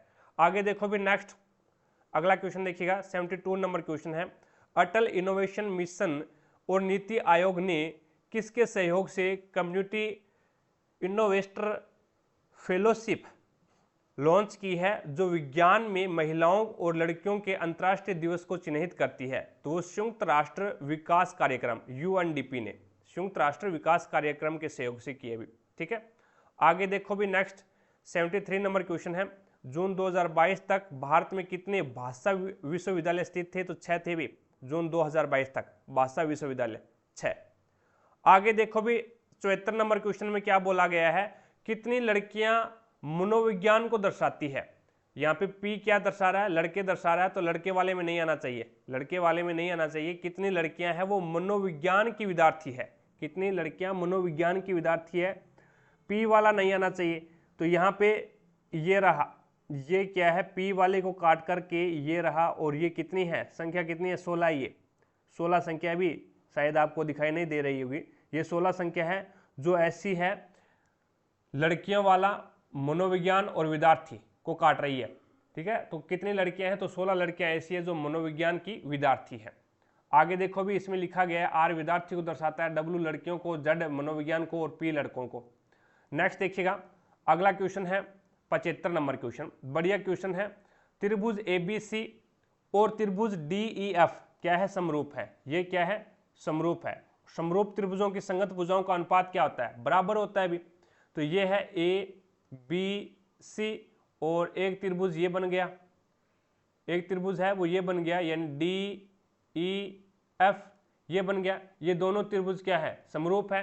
तो समरूप त्रिभुजों की संगत भुजाएं क्या, संगत भुजाओं का अनुपात क्या होगा, बराबर होगा। तो हम बोल सकते हैं AB बटे में DE लिख सकते हैं, बराबर BC अपॉन में हम क्या लिख सकते हैं, EF लिख सकते हैं, बराबर AC अपॉन में हम क्या लिख सकते हैं, AC अपॉन में DF लिख सकते हैं। यानी समरूप त्रिभुजों की संगत भुजाओं का अनुपात बराबर होता है। आपको क्या दे रखा है, आपको दे रखा है AB 2AB बराबर में DE।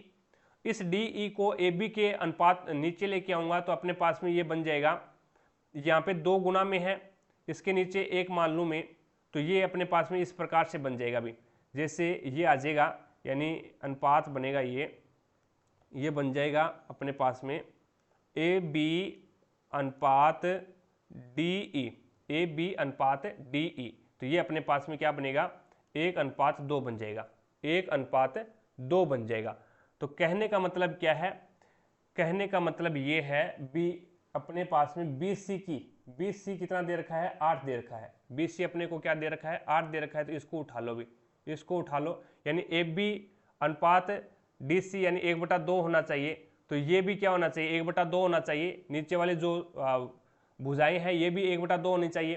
तो यहाँ पे ये अपने पास में 8 है, यानी BC का मान कितना है, 8 है। इसके पता नहीं है, होना क्या चाहिए, 1/2 होना चाहिए। तो यहाँ पे तिरछा गुना कर दो, तिरछा गुना करोगे तो x बराबर क्या हो जाएगा, 16।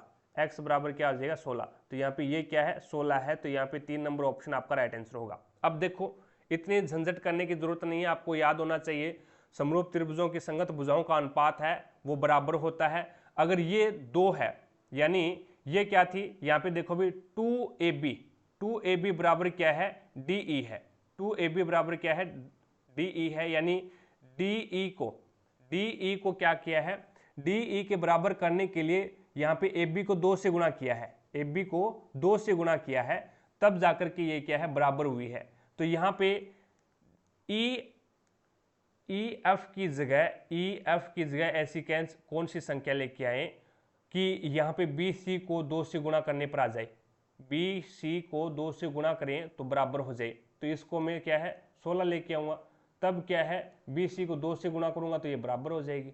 तो इस प्रकार से भी आप कर सकते हैं भी। आगे देखो, नेक्स्ट 76 नंबर क्वेश्चन है। 76 नंबर क्वेश्चन है, बाएं से पहले शब्द के, बाएं से पहले शब्द के अक्षर, बाएं से पहले शब्द के दूसरे अक्षर, दूसरा अक्षर कौन सा है, ए है। दूसरे अक्षर ए और दाएं से पहले शब्द के पहले अक्षर, तो पहला अक्षर ये ई है, ठीक है भाई। इनके बीच में कितने अक्षर ये बताना है। तो आर आ गया, 1 2 3 4 5 6 7, तो इनके बीच में 7 अक्षर है। 2 नंबर ऑप्शन आपका राइट आंसर होगा भी। आगे देखो भी, next 78 number question, 77 number question देखिएगा। आपको यहाँ पे क्या करना है, 21 प्लस को क्या मानना है, -48, माइनस को क्या करना है, भाग 8, गुणा को क्या करना है, +6, और भाग को क्या करना है, गुणा 4। तो 8 एकम 8, 8 6 48, 6 चौके 24, 24 प्लस में 6 माइनस 21। तो यहाँ पे 24 और 24 में 6 घटाएंगे तो 18 बचेगा। 18 को 21 में ऐड कर दो तो ये हो जाएगा आपका 9 और 3 39 हो जाएगा। यानी 3 नंबर ऑप्शन आपका राइट आंसर होगा। 78 नंबर क्वेश्चन देखो भी आपके सामने है, मानव नरों में मौजूद लिंग गुणसूत्र XY, इसके बीच अंतर क्या होता है। तो x तो बड़ा होता है, y छोटा होता है भी। x गुणसूत्र बड़ा होता है जबकि y गुणसूत्र है वो छोटा होता है, याद रखने वाली बात है ये, ठीक है। x गुणसूत्र क्या होता है, छोटा, सॉरी x बड़ा होता है और y है वो छोटा होता है, y छोटा और x बड़ा होता है भी। आगे देखो, नेक्स्ट चलते हैं अगले क्वेश्चन पे। 79 नंबर क्वेश्चन आपके सामने है। 79 नंबर क्वेश्चन में ये यहाँ पे दिखाया गया है, ये देखो, और इसमें बोला भी कंपनी द्वारा किए जाने वाले कुल व्यय का लगभग कितने प्रतिशत भाग एस द्वारा व्यय किया गया है। तो यहाँ पे ये डिग्री में दे रखा है, ये टोटल डिग्री कितनी है 360 के बराबर है। 360 डिग्री अभी टोटल ऐड करोगे तो 360 होगी, यानी एक सर्कल में कितने का कोण बनता है 360 का कोण बनता है। और एक सर्कल को अपन क्या मानते हैं 100% मानते हैं, तो अपन कह सकते हैं भी 360 डिग्री है वो किसके बराबर है 100% के बराबर है, 100% के बराबर है। तो एक डिग्री है वो किसके बराबर हो जाएगी, एक डिग्री है वो 100/360 हो जाएगी। आपको एस को बताना है, तो एस का कितना है 95 है, एस का कितना है भी 95 है, तो 95 से गुणा कर दो। 95 डिग्री का कितना होगा, यानी एक डिग्री का 100/360 है, तो 95 डिग्री का कितना होगा, तो 95 से क्या कर दो मल्टीपल कर दो। 95 से मल्टीपल करोगे तो एक से एक कैंसिल हो जाएगा, और इसको फिर 18 और फिर 5, 95 को 5 से गुणा करो, 5 5 25, 5 नहीं 45, 46 और 47 यानी 475 में 18 का भाग दो। 18 का भाग दोगे तो 18 कम 18, 18 2 36, कितना बच गया 1 1 15, और 18 छिक्के कितने होते हैं अभी देखो 8 छिक्के 48, 4 और 6 कम 6 और 4 10 यानी 108 होते हैं। तो लगभग 26 पॉइंट कुछ क्या आएगा 26.4 के करीबन, ये देखो ये आ रहा, 4 नंबर ऑप्शन आपका राइट आंसर होगा। आगे देखो भी नेक्स्ट आपके सामने है, नेक्स्ट है 80 नंबर क्वेश्चन।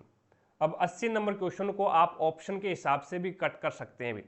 देखो ये नीचे वाला है, अब इसमें क्या कराना है आपको क्रॉस करवाना है, और करना क्या है आरोही क्रम में होना चाहिए, आरोही क्रम में होना चाहिए। जैसे कि मैं आपको बता दूं यहाँ पे 1/2 कोई 1/2 और 3/4 कोई क्या है भिन्न है। अब इस भिन्न को क्रॉस करवाएंगे तो यहाँ पे मल्टीपल करवाएंगे तो 4 एकम 4 और 2 3 6, तो जिसके ऊपर संख्या बड़ी आती है यानी 6 और यहाँ पे 4 आया है, 4 से 6 बड़ा है, तो कहने का मतलब अब 3/4 है वो भिन्न बड़ी है, 3/4 भिन्न है वो क्या है बड़ी है। तो यहाँ पे इस प्रकार से कर सकते हैं। तो इसको देखो भी पहले इसको क्रॉस करवाया मैंने, 3 2 6 आ गया यहाँ पे, और 5 एकम 5 तो ये 5 आ गया। तो ये जो ऑप्शन है वो गलत हो गया, क्योंकि आरोही क्रम में आना चाहिए था, पहले छोटा फिर बड़ा इस प्रकार से। तो इसने क्या है पहले ही बड़ा रख रखा है यहाँ पे, तो ये गलत हो गया। उसके बाद इसमें करवाओ, इसमें करवाओगे तो 3 5 15, 3 5 15 और 6 एकम 6, तो पहले बड़ी भिन्न आई है उसके बाद में छोटी आ रही है, तो ये भी गलत हो गया, यानी आरोही क्रम में नहीं है। उसके बाद में 5 एकम 5, ये 5 एकम 5 और ये 3 2 6, तो ये 6 हो गया, यानी ये सही चल रहा है। अब आगे वाले में देख लो 5 2 10 और 5 3 15, यानी 5 2 10 5 3 15, ये भी फिलहाल सही चल रहा है। अभी 5 2 10 यहाँ पे 10 आया है, यानी पहले वाले दो भिन्नों में सही है। दूसरे में देखेंगे तो 5 2 10 हो गया ये, और ये 5 3 15 हो गया, एकदम सही चल रहा है। अब आगे वाले में देखो भी, आगे वाली भिन्न के अंदर देखोगे तो 7 3 21, ये तो 21 आ गया, और 5 चौके 20, ये 20 आ गया। तो ये यहाँ पे कैंसिल हो गया, ये यहाँ पे क्या हो गया कैंसिल हो गया, बच गया वो आपका राइट आंसर होगा, बच गया वो आपका राइट आंसर होगा। करके देख लेना, इसका एकदम सही आएगा। करके देखोगे तो 5 एकम 5, 3 2 6, 7 2 14, 5 चौके 20, 3 5 20 और 7 3 21 और 6 3 18 और 5 5 25, देख लो एकदम सही आ रहा है। तो 1 नंबर ऑप्शन आपका राइट आंसर होगा। आगे देखो भी नेक्स्ट है वो 81 नंबर क्वेश्चन आपके सामने है। 30 रुपये प्रति मीटर की दर से आयताकार भूखंड के चारों ओर बाड़ लगाने की लागत ज्ञात कीजिए, जिसका क्षेत्रफल है वो 100 मीटर स्क्वायर है। तो एक भुजा आपको 20 दे रखी है, क्षेत्रफल आपको 100 दे रखा है, तो क्षेत्रफल होता क्या है L इंटू बी होता है भी, ठीक है, L इंटू बी दे रखा है। लंबाई आपको 20 दे रखी है, तो इसको 20 से डिवाइड कर दो, 20 से डिवाइड करोगे तो 5 इसकी चौड़ाई आ गई। अब क्या है 30 मीटर की दर से चारों ओर बाड़ लगाना है। चारों ओर बाड़ का मतलब होता है इसका परिमाप ज्ञात करो, आयत का परिमाप ज्ञात करो। तो आयत का परिमाप क्या होता है 20 प्लस में 5, यानी ये होता है 2 गुणा लंबाई प्लस चौड़ाई, ये होता है। तो यहाँ पे इसको ऐड करो और 2 से गुणा करो, तो 20 और 5 25, 25 2 50, तो इसका जो परिमाप आ गया वो 50 आ गया। 50 को 30 से मल्टीपल करो, भी 30 रुपये लग रहे हैं, तो ये कितना हो जाएगा 1500 रुपये हो जाएगा, यानी 1 नंबर ऑप्शन आपका राइट आंसर होगा। 82 नंबर क्वेश्चन देखो भी आपके सामने है। 82 नंबर क्वेश्चन में बोला है चॉइस, माइनस को क्या लिखेगा, माइनस को लिखना है आपको भाग 3, गुणा को क्या लिखेगा +12, भाग प्लस को क्या लिखा है 4, भाग को क्या लिखा है तो गुणा 3, तो 3 एकम 3, 3 8 24, 4 3 12, माइनस के 12 और प्लस के 12 कैंसिल, तो आपका आंसर हो गया 8। तो यहाँ पे 2 नंबर ऑप्शन आपका राइट आंसर होगा। आगे देखो भी 83 नंबर क्वेश्चन आपके सामने है। 83 नंबर क्वेश्चन बोलता है भी 3 अलग अलग क्रॉसिंग पर लगी ट्रैफिक लाइट क्रमशः प्रत्येक 30, 45 और 60 सेकंड के बाद लाल हो जाती है। यदि वे सभी 8:30 बजे यानी 8:30 के ऊपर बजे एक साथ लाल होती है, तो कितने बजे पुनः एक साथ लाल होगी। तो इन सभी का 30 का, 45 का और 60 का एलसीएम निकालो।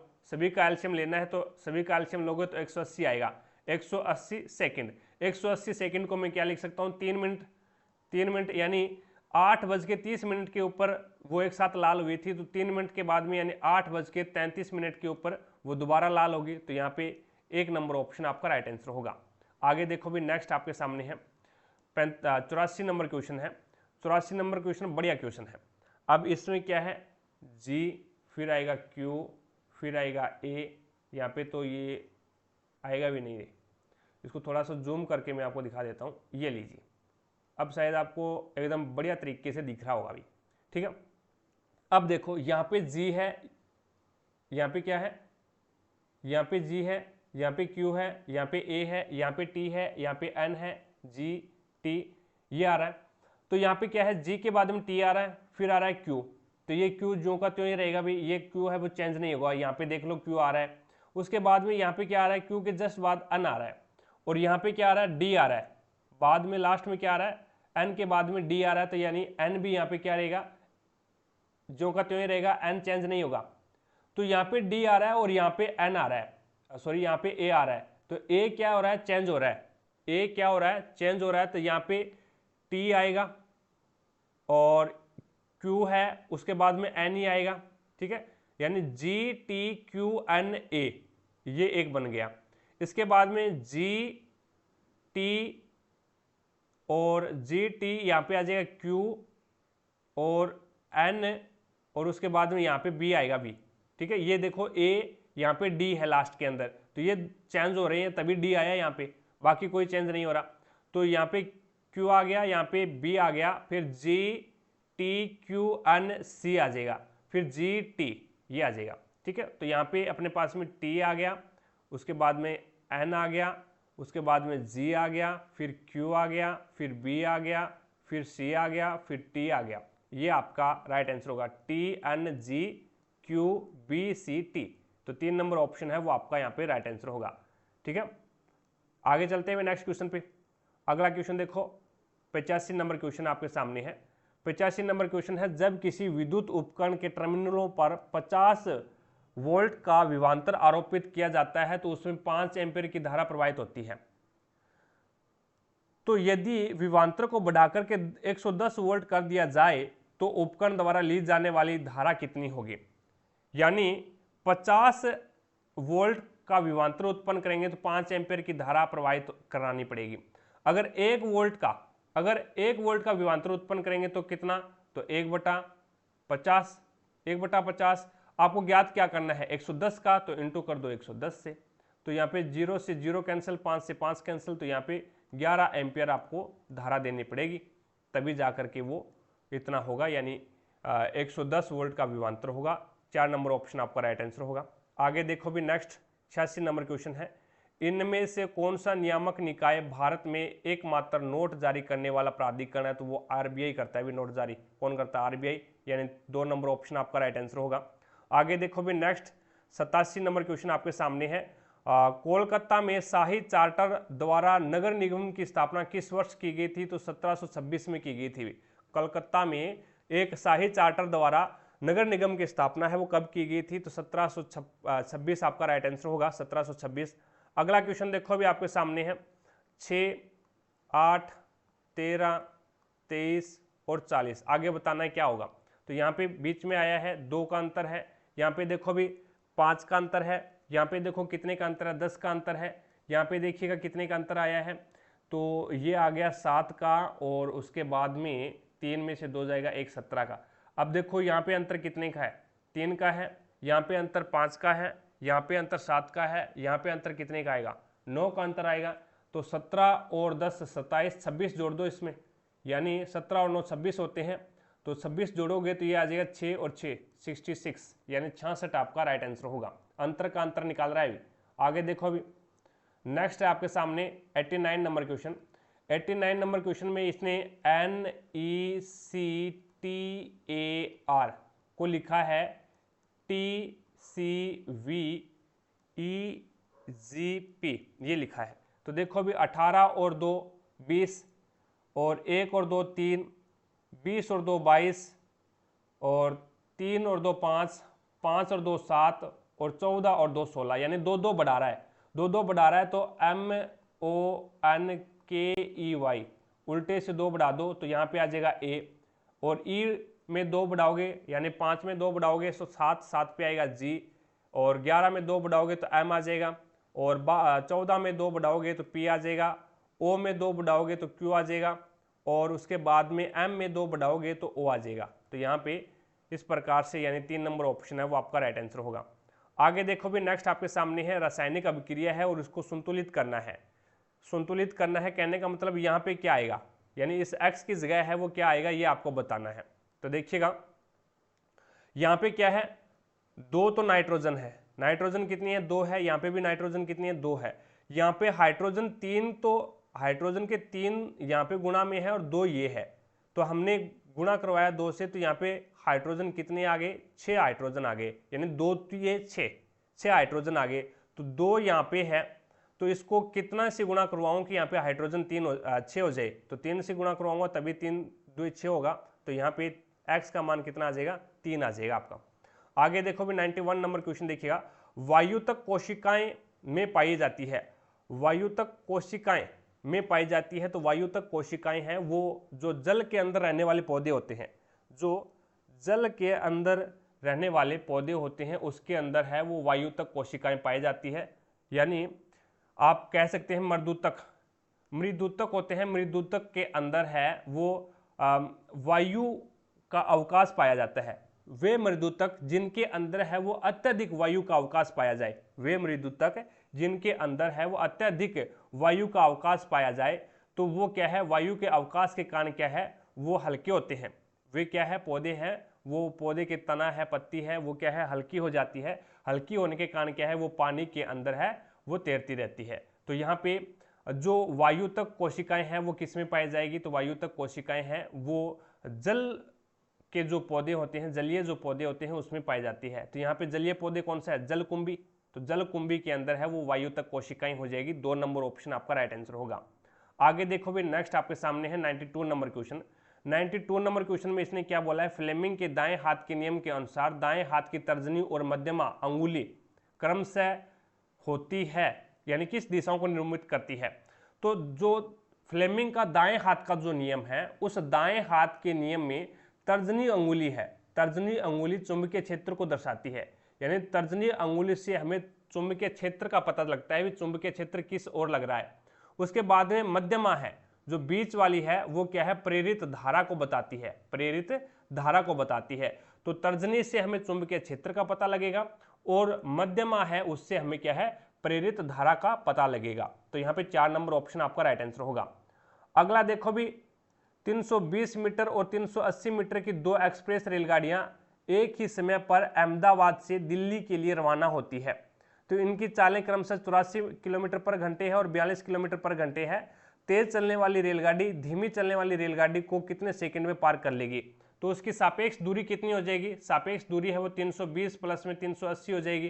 तो यहाँ पे इसको ऐड करोगे तो ये कितनी हो जाएगी, 600 और 700 हो जाएगी, यानी उसकी दूरी कितनी हो जाएगी, 700 हो जाएगी। अब इसने बोला क्या है, 84 किलोमीटर और 42 किलोमीटर है, 84 किलोमीटर और 42 किलोमीटर, तो सापेक्ष चाल कितनी हो जाएगी, सापेक्ष चाल घटेगी क्योंकि दोनों क्या है एक ही दिशा में जा रही है, एक ही दिशा में जा रही है। तो ये कितनी आ जाएगी आपके पास में 42 किलोमीटर आ जाएगी सापेक्ष चाल, यानी 84 में से 42 घटाओगे तो 42 आ गया। इनटू क्या करोगे आप, इसको मीटर प्रति सेकंड में चेंज करोगे, मीटर प्रति सेकंड में चेंज करोगे तो 5/18 से गुणा करोगे, तो यहाँ पे 42 × 5 और ये 18 इसके नीचे है तो ये चला जाएगा ऊपर, तो ये ऊपर आ गया। तो अब 7 × 7 7 × 42, 6 कम 6 6 3 18 और 5 कम 5 बी 5 100 बी 3 60, तो यहाँ पे 60 सेकंड में वो क्या है पार कर जाएगी, यानी 3 नंबर ऑप्शन आपका राइट आंसर होगा। आगे देखो भी नेक्स्ट 94 नंबर क्वेश्चन देखिएगा, ये बढ़िया वाला क्वेश्चन है। दो रेलगाड़ियां एक ही समय पर क्रमशः स्टेशन ए और स्टेशन बी से 60 किलोमीटर पर घंटे और 40 किलोमीटर पर घंटे की चाल से एक दूसरे की ओर चलना शुरू करते हैं। जितने समय में वे एक दूसरे से मिलते हैं, यानी जिस समय में वे एक दूसरे से मिलते हैं उस समय तक तेज चलने वाली जो रेलगाड़ी है वो धीमी चलने वाली रेलगाड़ी से 60 किलोमीटर अधिक की दूरी तय कर चुकी थी। तो दोनों स्टेशनों के बीच की दूरी आपको ज्ञात करनी है। दूरी बराबर क्या होता है भी, दूरी बराबर होता है चाल गुणा समय, चाल गुणा समय होता है भी। अब मैंने मान लिया वो क्या है x, उसको क्या है x समय लगा, उसको क्या है x समय लगा। तो जो 60 किलोमीटर पर घंटे की रफ्तार से चल रही है उसने दूरी कितनी तय की, यानी 60 किलोमीटर के हिसाब से टाइम लगा था x, तो यहाँ पे 60x हो गया। 60x माइनस में कर दूं 40x, यानी ये जो 40 किलोमीटर पर घंटे के हिसाब से चलने वाली जो रेलगाड़ी है वो उसने x समय में कितनी दूरी तय की है, 40x दूरी तय की है, और बराबर ये क्या बोल रहा है 60 किलोमीटर, ये क्या बोल रहा है अभी 60 किलोमीटर की दूरी तय की। यानी कहने का मतलब है भी मैंने माना भी वो एक दूसरे, यानी एक दूसरे को मिलती है वो x घंटे में मिलती है, तो x घंटे में 60 किलोमीटर वाली ने तो 60x कवर कर दिया दूरी, और उसने क्या है 40 किलोमीटर पर घंटे वाली ने 40x दूरी तय कर दी। लेकिन इसने आगे क्या बोला है भी जो तेज चलने वाली जो रेलगाड़ी है वो 60 किलोमीटर दूरी अधिक चल चुकी है, तो यहां पे 60x में से 40x माइनस करेंगे तो अपने पास में 60 इसका अंतर आ गया।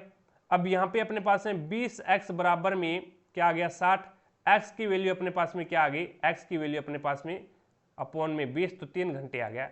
x यानी 3 घंटे, यानी वो 3 घंटे के बाद में मिली थी, 3 घंटे के बाद में मिली थी, तो वो 60 किलोमीटर वाली ने कितना दूरी तय की, तो 180 किलोमीटर की, यानी 60 थी 180, और 40 किलोमीटर पर घंटे के हिसाब से चलने वाले ने 120 किलोमीटर दूरी तय की, तो यहाँ पे 0 0 और 3 यानी 300 किलोमीटर उनकी दूरी हो गई।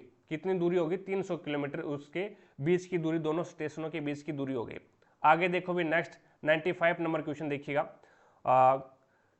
बिश्नोई समुदाय वन और पशु संरक्षण के लिए महत्वपूर्ण योगदान के लिए जाना जाता है, तो वो राजस्थान में जाना जाता है भी। राजस्थान का बिश्नोई समुदाय है वो वन और पशु संरक्षण में अपने महत्वपूर्ण योगदान के लिए जाना जाता है। 4 नंबर ऑप्शन है वो आपका यहाँ पे राइट आंसर होगा।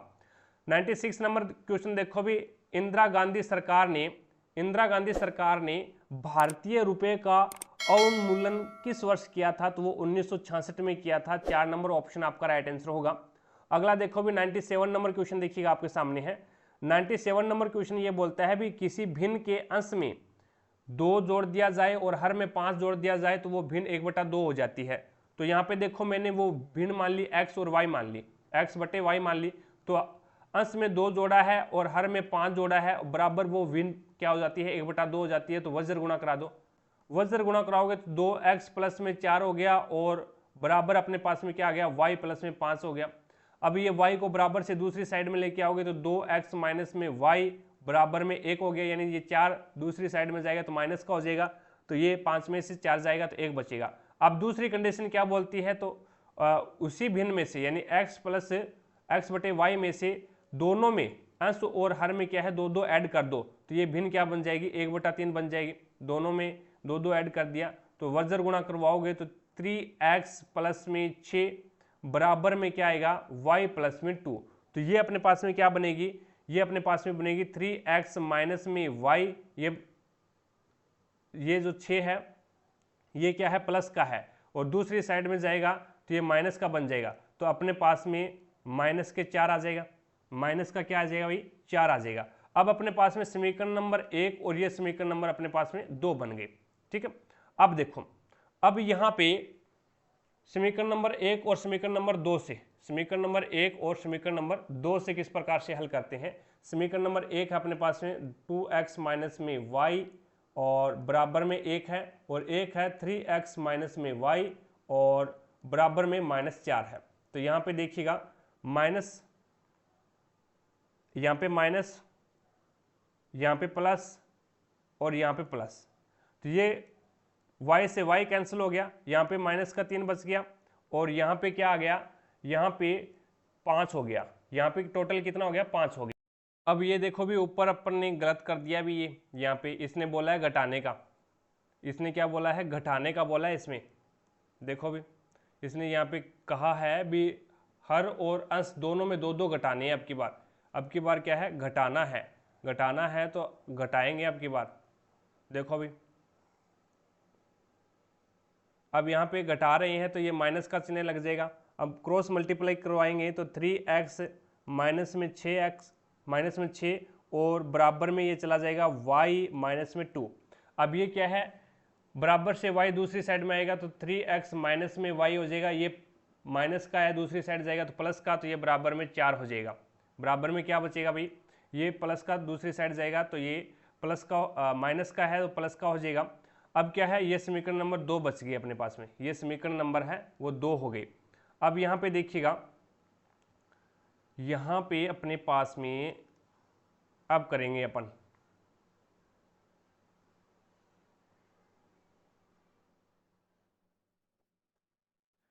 अब देखो भी समीकरण नंबर 1 और समीकरण नंबर 2 से, समीकरण नंबर 1 और समीकरण नंबर 2 से,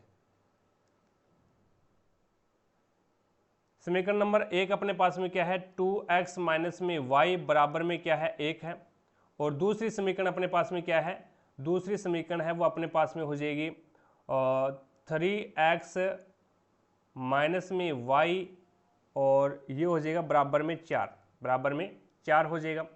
अब क्या करो, घटा दो, घटाओगे तो यहाँ पे ये प्लस जो निशान चेंज हो जाएगा, तो ये y से y कैंसिल हो गया, ये बच गया अपने पास में माइनस का x और बराबर में ये प्लस का है और ये माइनस का है तो ये माइनस का 3 बचेगा। तो माइनस से माइनस कैंसिल, तो x का मान कितना आ गया, x का मान आ गया 3, x का मान 3 आ गया। अब यहाँ पे देखो भी, देखते ही आपको कर देना चाहिए भी x का मान 3 आया है तो यहाँ पे और कोई ऑप्शन है ही नहीं एक के अलावा भी x का मान 3 हो, ठीक है। तो यहाँ पे x का मान 3 आ गया तो ये 4 नंबर ऑप्शन आपका राइट आंसर हो गया। अब y का मान आपको ज्ञात करना है तो y का मान इस समीकरण में रख दो भी, चाहे इस समीकरण में रख दो, किसी में रख दो। x का मान 3 इसमें रखोगे तो 3 3 9 हो गया, ये 9 माइनस में y बराबर में क्या है, 4 है। ये 9 क्या है, यहाँ पे प्लस में है, दूसरी साइड में जाएगा तो माइनस में चला जाएगा, तो ये माइनस का y बराबर में 4 माइनस में 9, तो यहाँ पे माइनस का y बराबर में माइनस का 5 बचा, तो माइनस से माइनस कैंसिल, तो y का मान कितना आ गया, 5। तो x बटे y माना था तो 3/5 आपका यह राइट आंसर होगा। आगे देखो भी नेक्स्ट आपके सामने है 98 नंबर क्वेश्चन है। 98 नंबर क्वेश्चन आपको दे रखा है भी a+1 में a बराबर में k दे रखा है और आपको इस सिचुएशन में आपको बनाना है। तो यहाँ पे मैं क्या करूँ, a का दोनों में गुणा, दोनों में अलग अलग भाग दे दूँ, दोनों में अलग अलग भाग दूंगा तो a/a प्लस में 1/a और बराबर में k, तो ये a से a कैंसिल हो गया, तो अपने पास में क्या बचा, अपने पास में बच गया 1 प्लस में 1/a बराबर में k है, ठीक है, ये बच गया। अब क्या है, मैं इस एक को बराबर से दूसरी साइड में भेजूंगा, बराबर से दूसरी साइड में भेजूंगा तो अपने पास में ये आ जाएगा 1/a बराबर में k माइनस में 1 आ गया।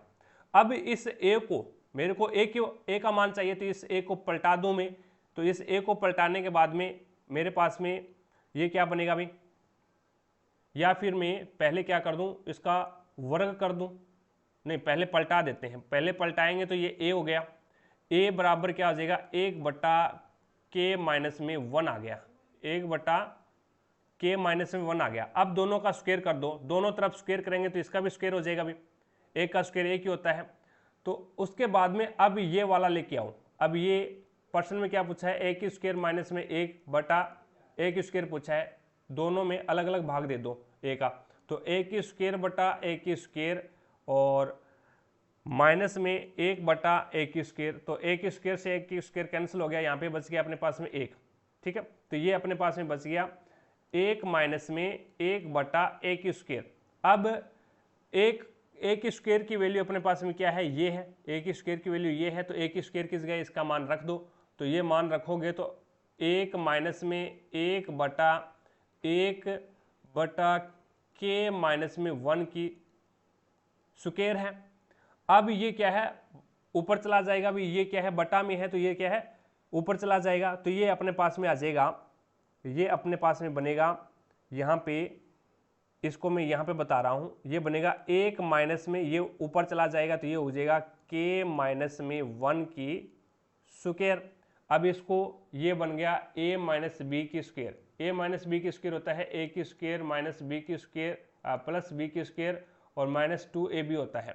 तो इसको इस प्रकार से ओपन कर दो तो 1 माइनस में k की स्क्वायर माइनस में यहाँ पे प्लस आ जाएगा, अभी प्लस का हो जाएगा ये, और ये क्या हो जाएगा माइनस 2k हो जाएगा, माइनस 2k हो जाएगा। अब ये माइनस का अंदर मल्टीप्लाई करवाएंगे तो माइनस का अंदर मल्टीप्लाई होते ही ये अपने पास में बनेगा 1 माइनस k की स्क्वायर, जो माइनस में है वो प्लस, जो प्लस में है वो माइनस, माइनस 1 और प्लस में 2k। तो ये एक है वो माइनस का है और ये प्लस का है, तो अपने पास में 2k माइनस में k स्क्वायर बन जाएगा, 2k माइनस में k स्क्वायर बन जाएगा। तो यहाँ पे 4 नंबर ऑप्शन है वो आपका राइट आंसर होगा। इट्स ओके, चीज़ें समझ में आई हुई, आगे चलते हैं। अलग अलग में भाग देख करके स्क्वायर किया है भी, आगे देखो भी। नेक्स्ट है वो अपने पास में ये है भी, शीतकालीन ओलंपिक में भारत के एकमात्र प्रतिभागी का नाम बताइए जो विशाल जायंट स्लालोम स्पर्धा में 45वें स्थान पर रहे। तो ये आरिफ खान हो जाएंगे, 4 नंबर ऑप्शन आपका राइट आंसर होगा। वैसे करंट अफेयर का भी है। आगे देखो भी नेक्स्ट 100 नंबर क्वेश्चन है, अनुज एक बिंदु ए से चलना शुरू करता है और उत्तर की ओर 10 मीटर चलता है, उत्तर की ओर 10 मीटर चला दिया। उसके बाद में वह फिर क्या है बाएं मुड़ता है और 5 मीटर चलता है, बाएं मुड़ा और 5 मीटर चला।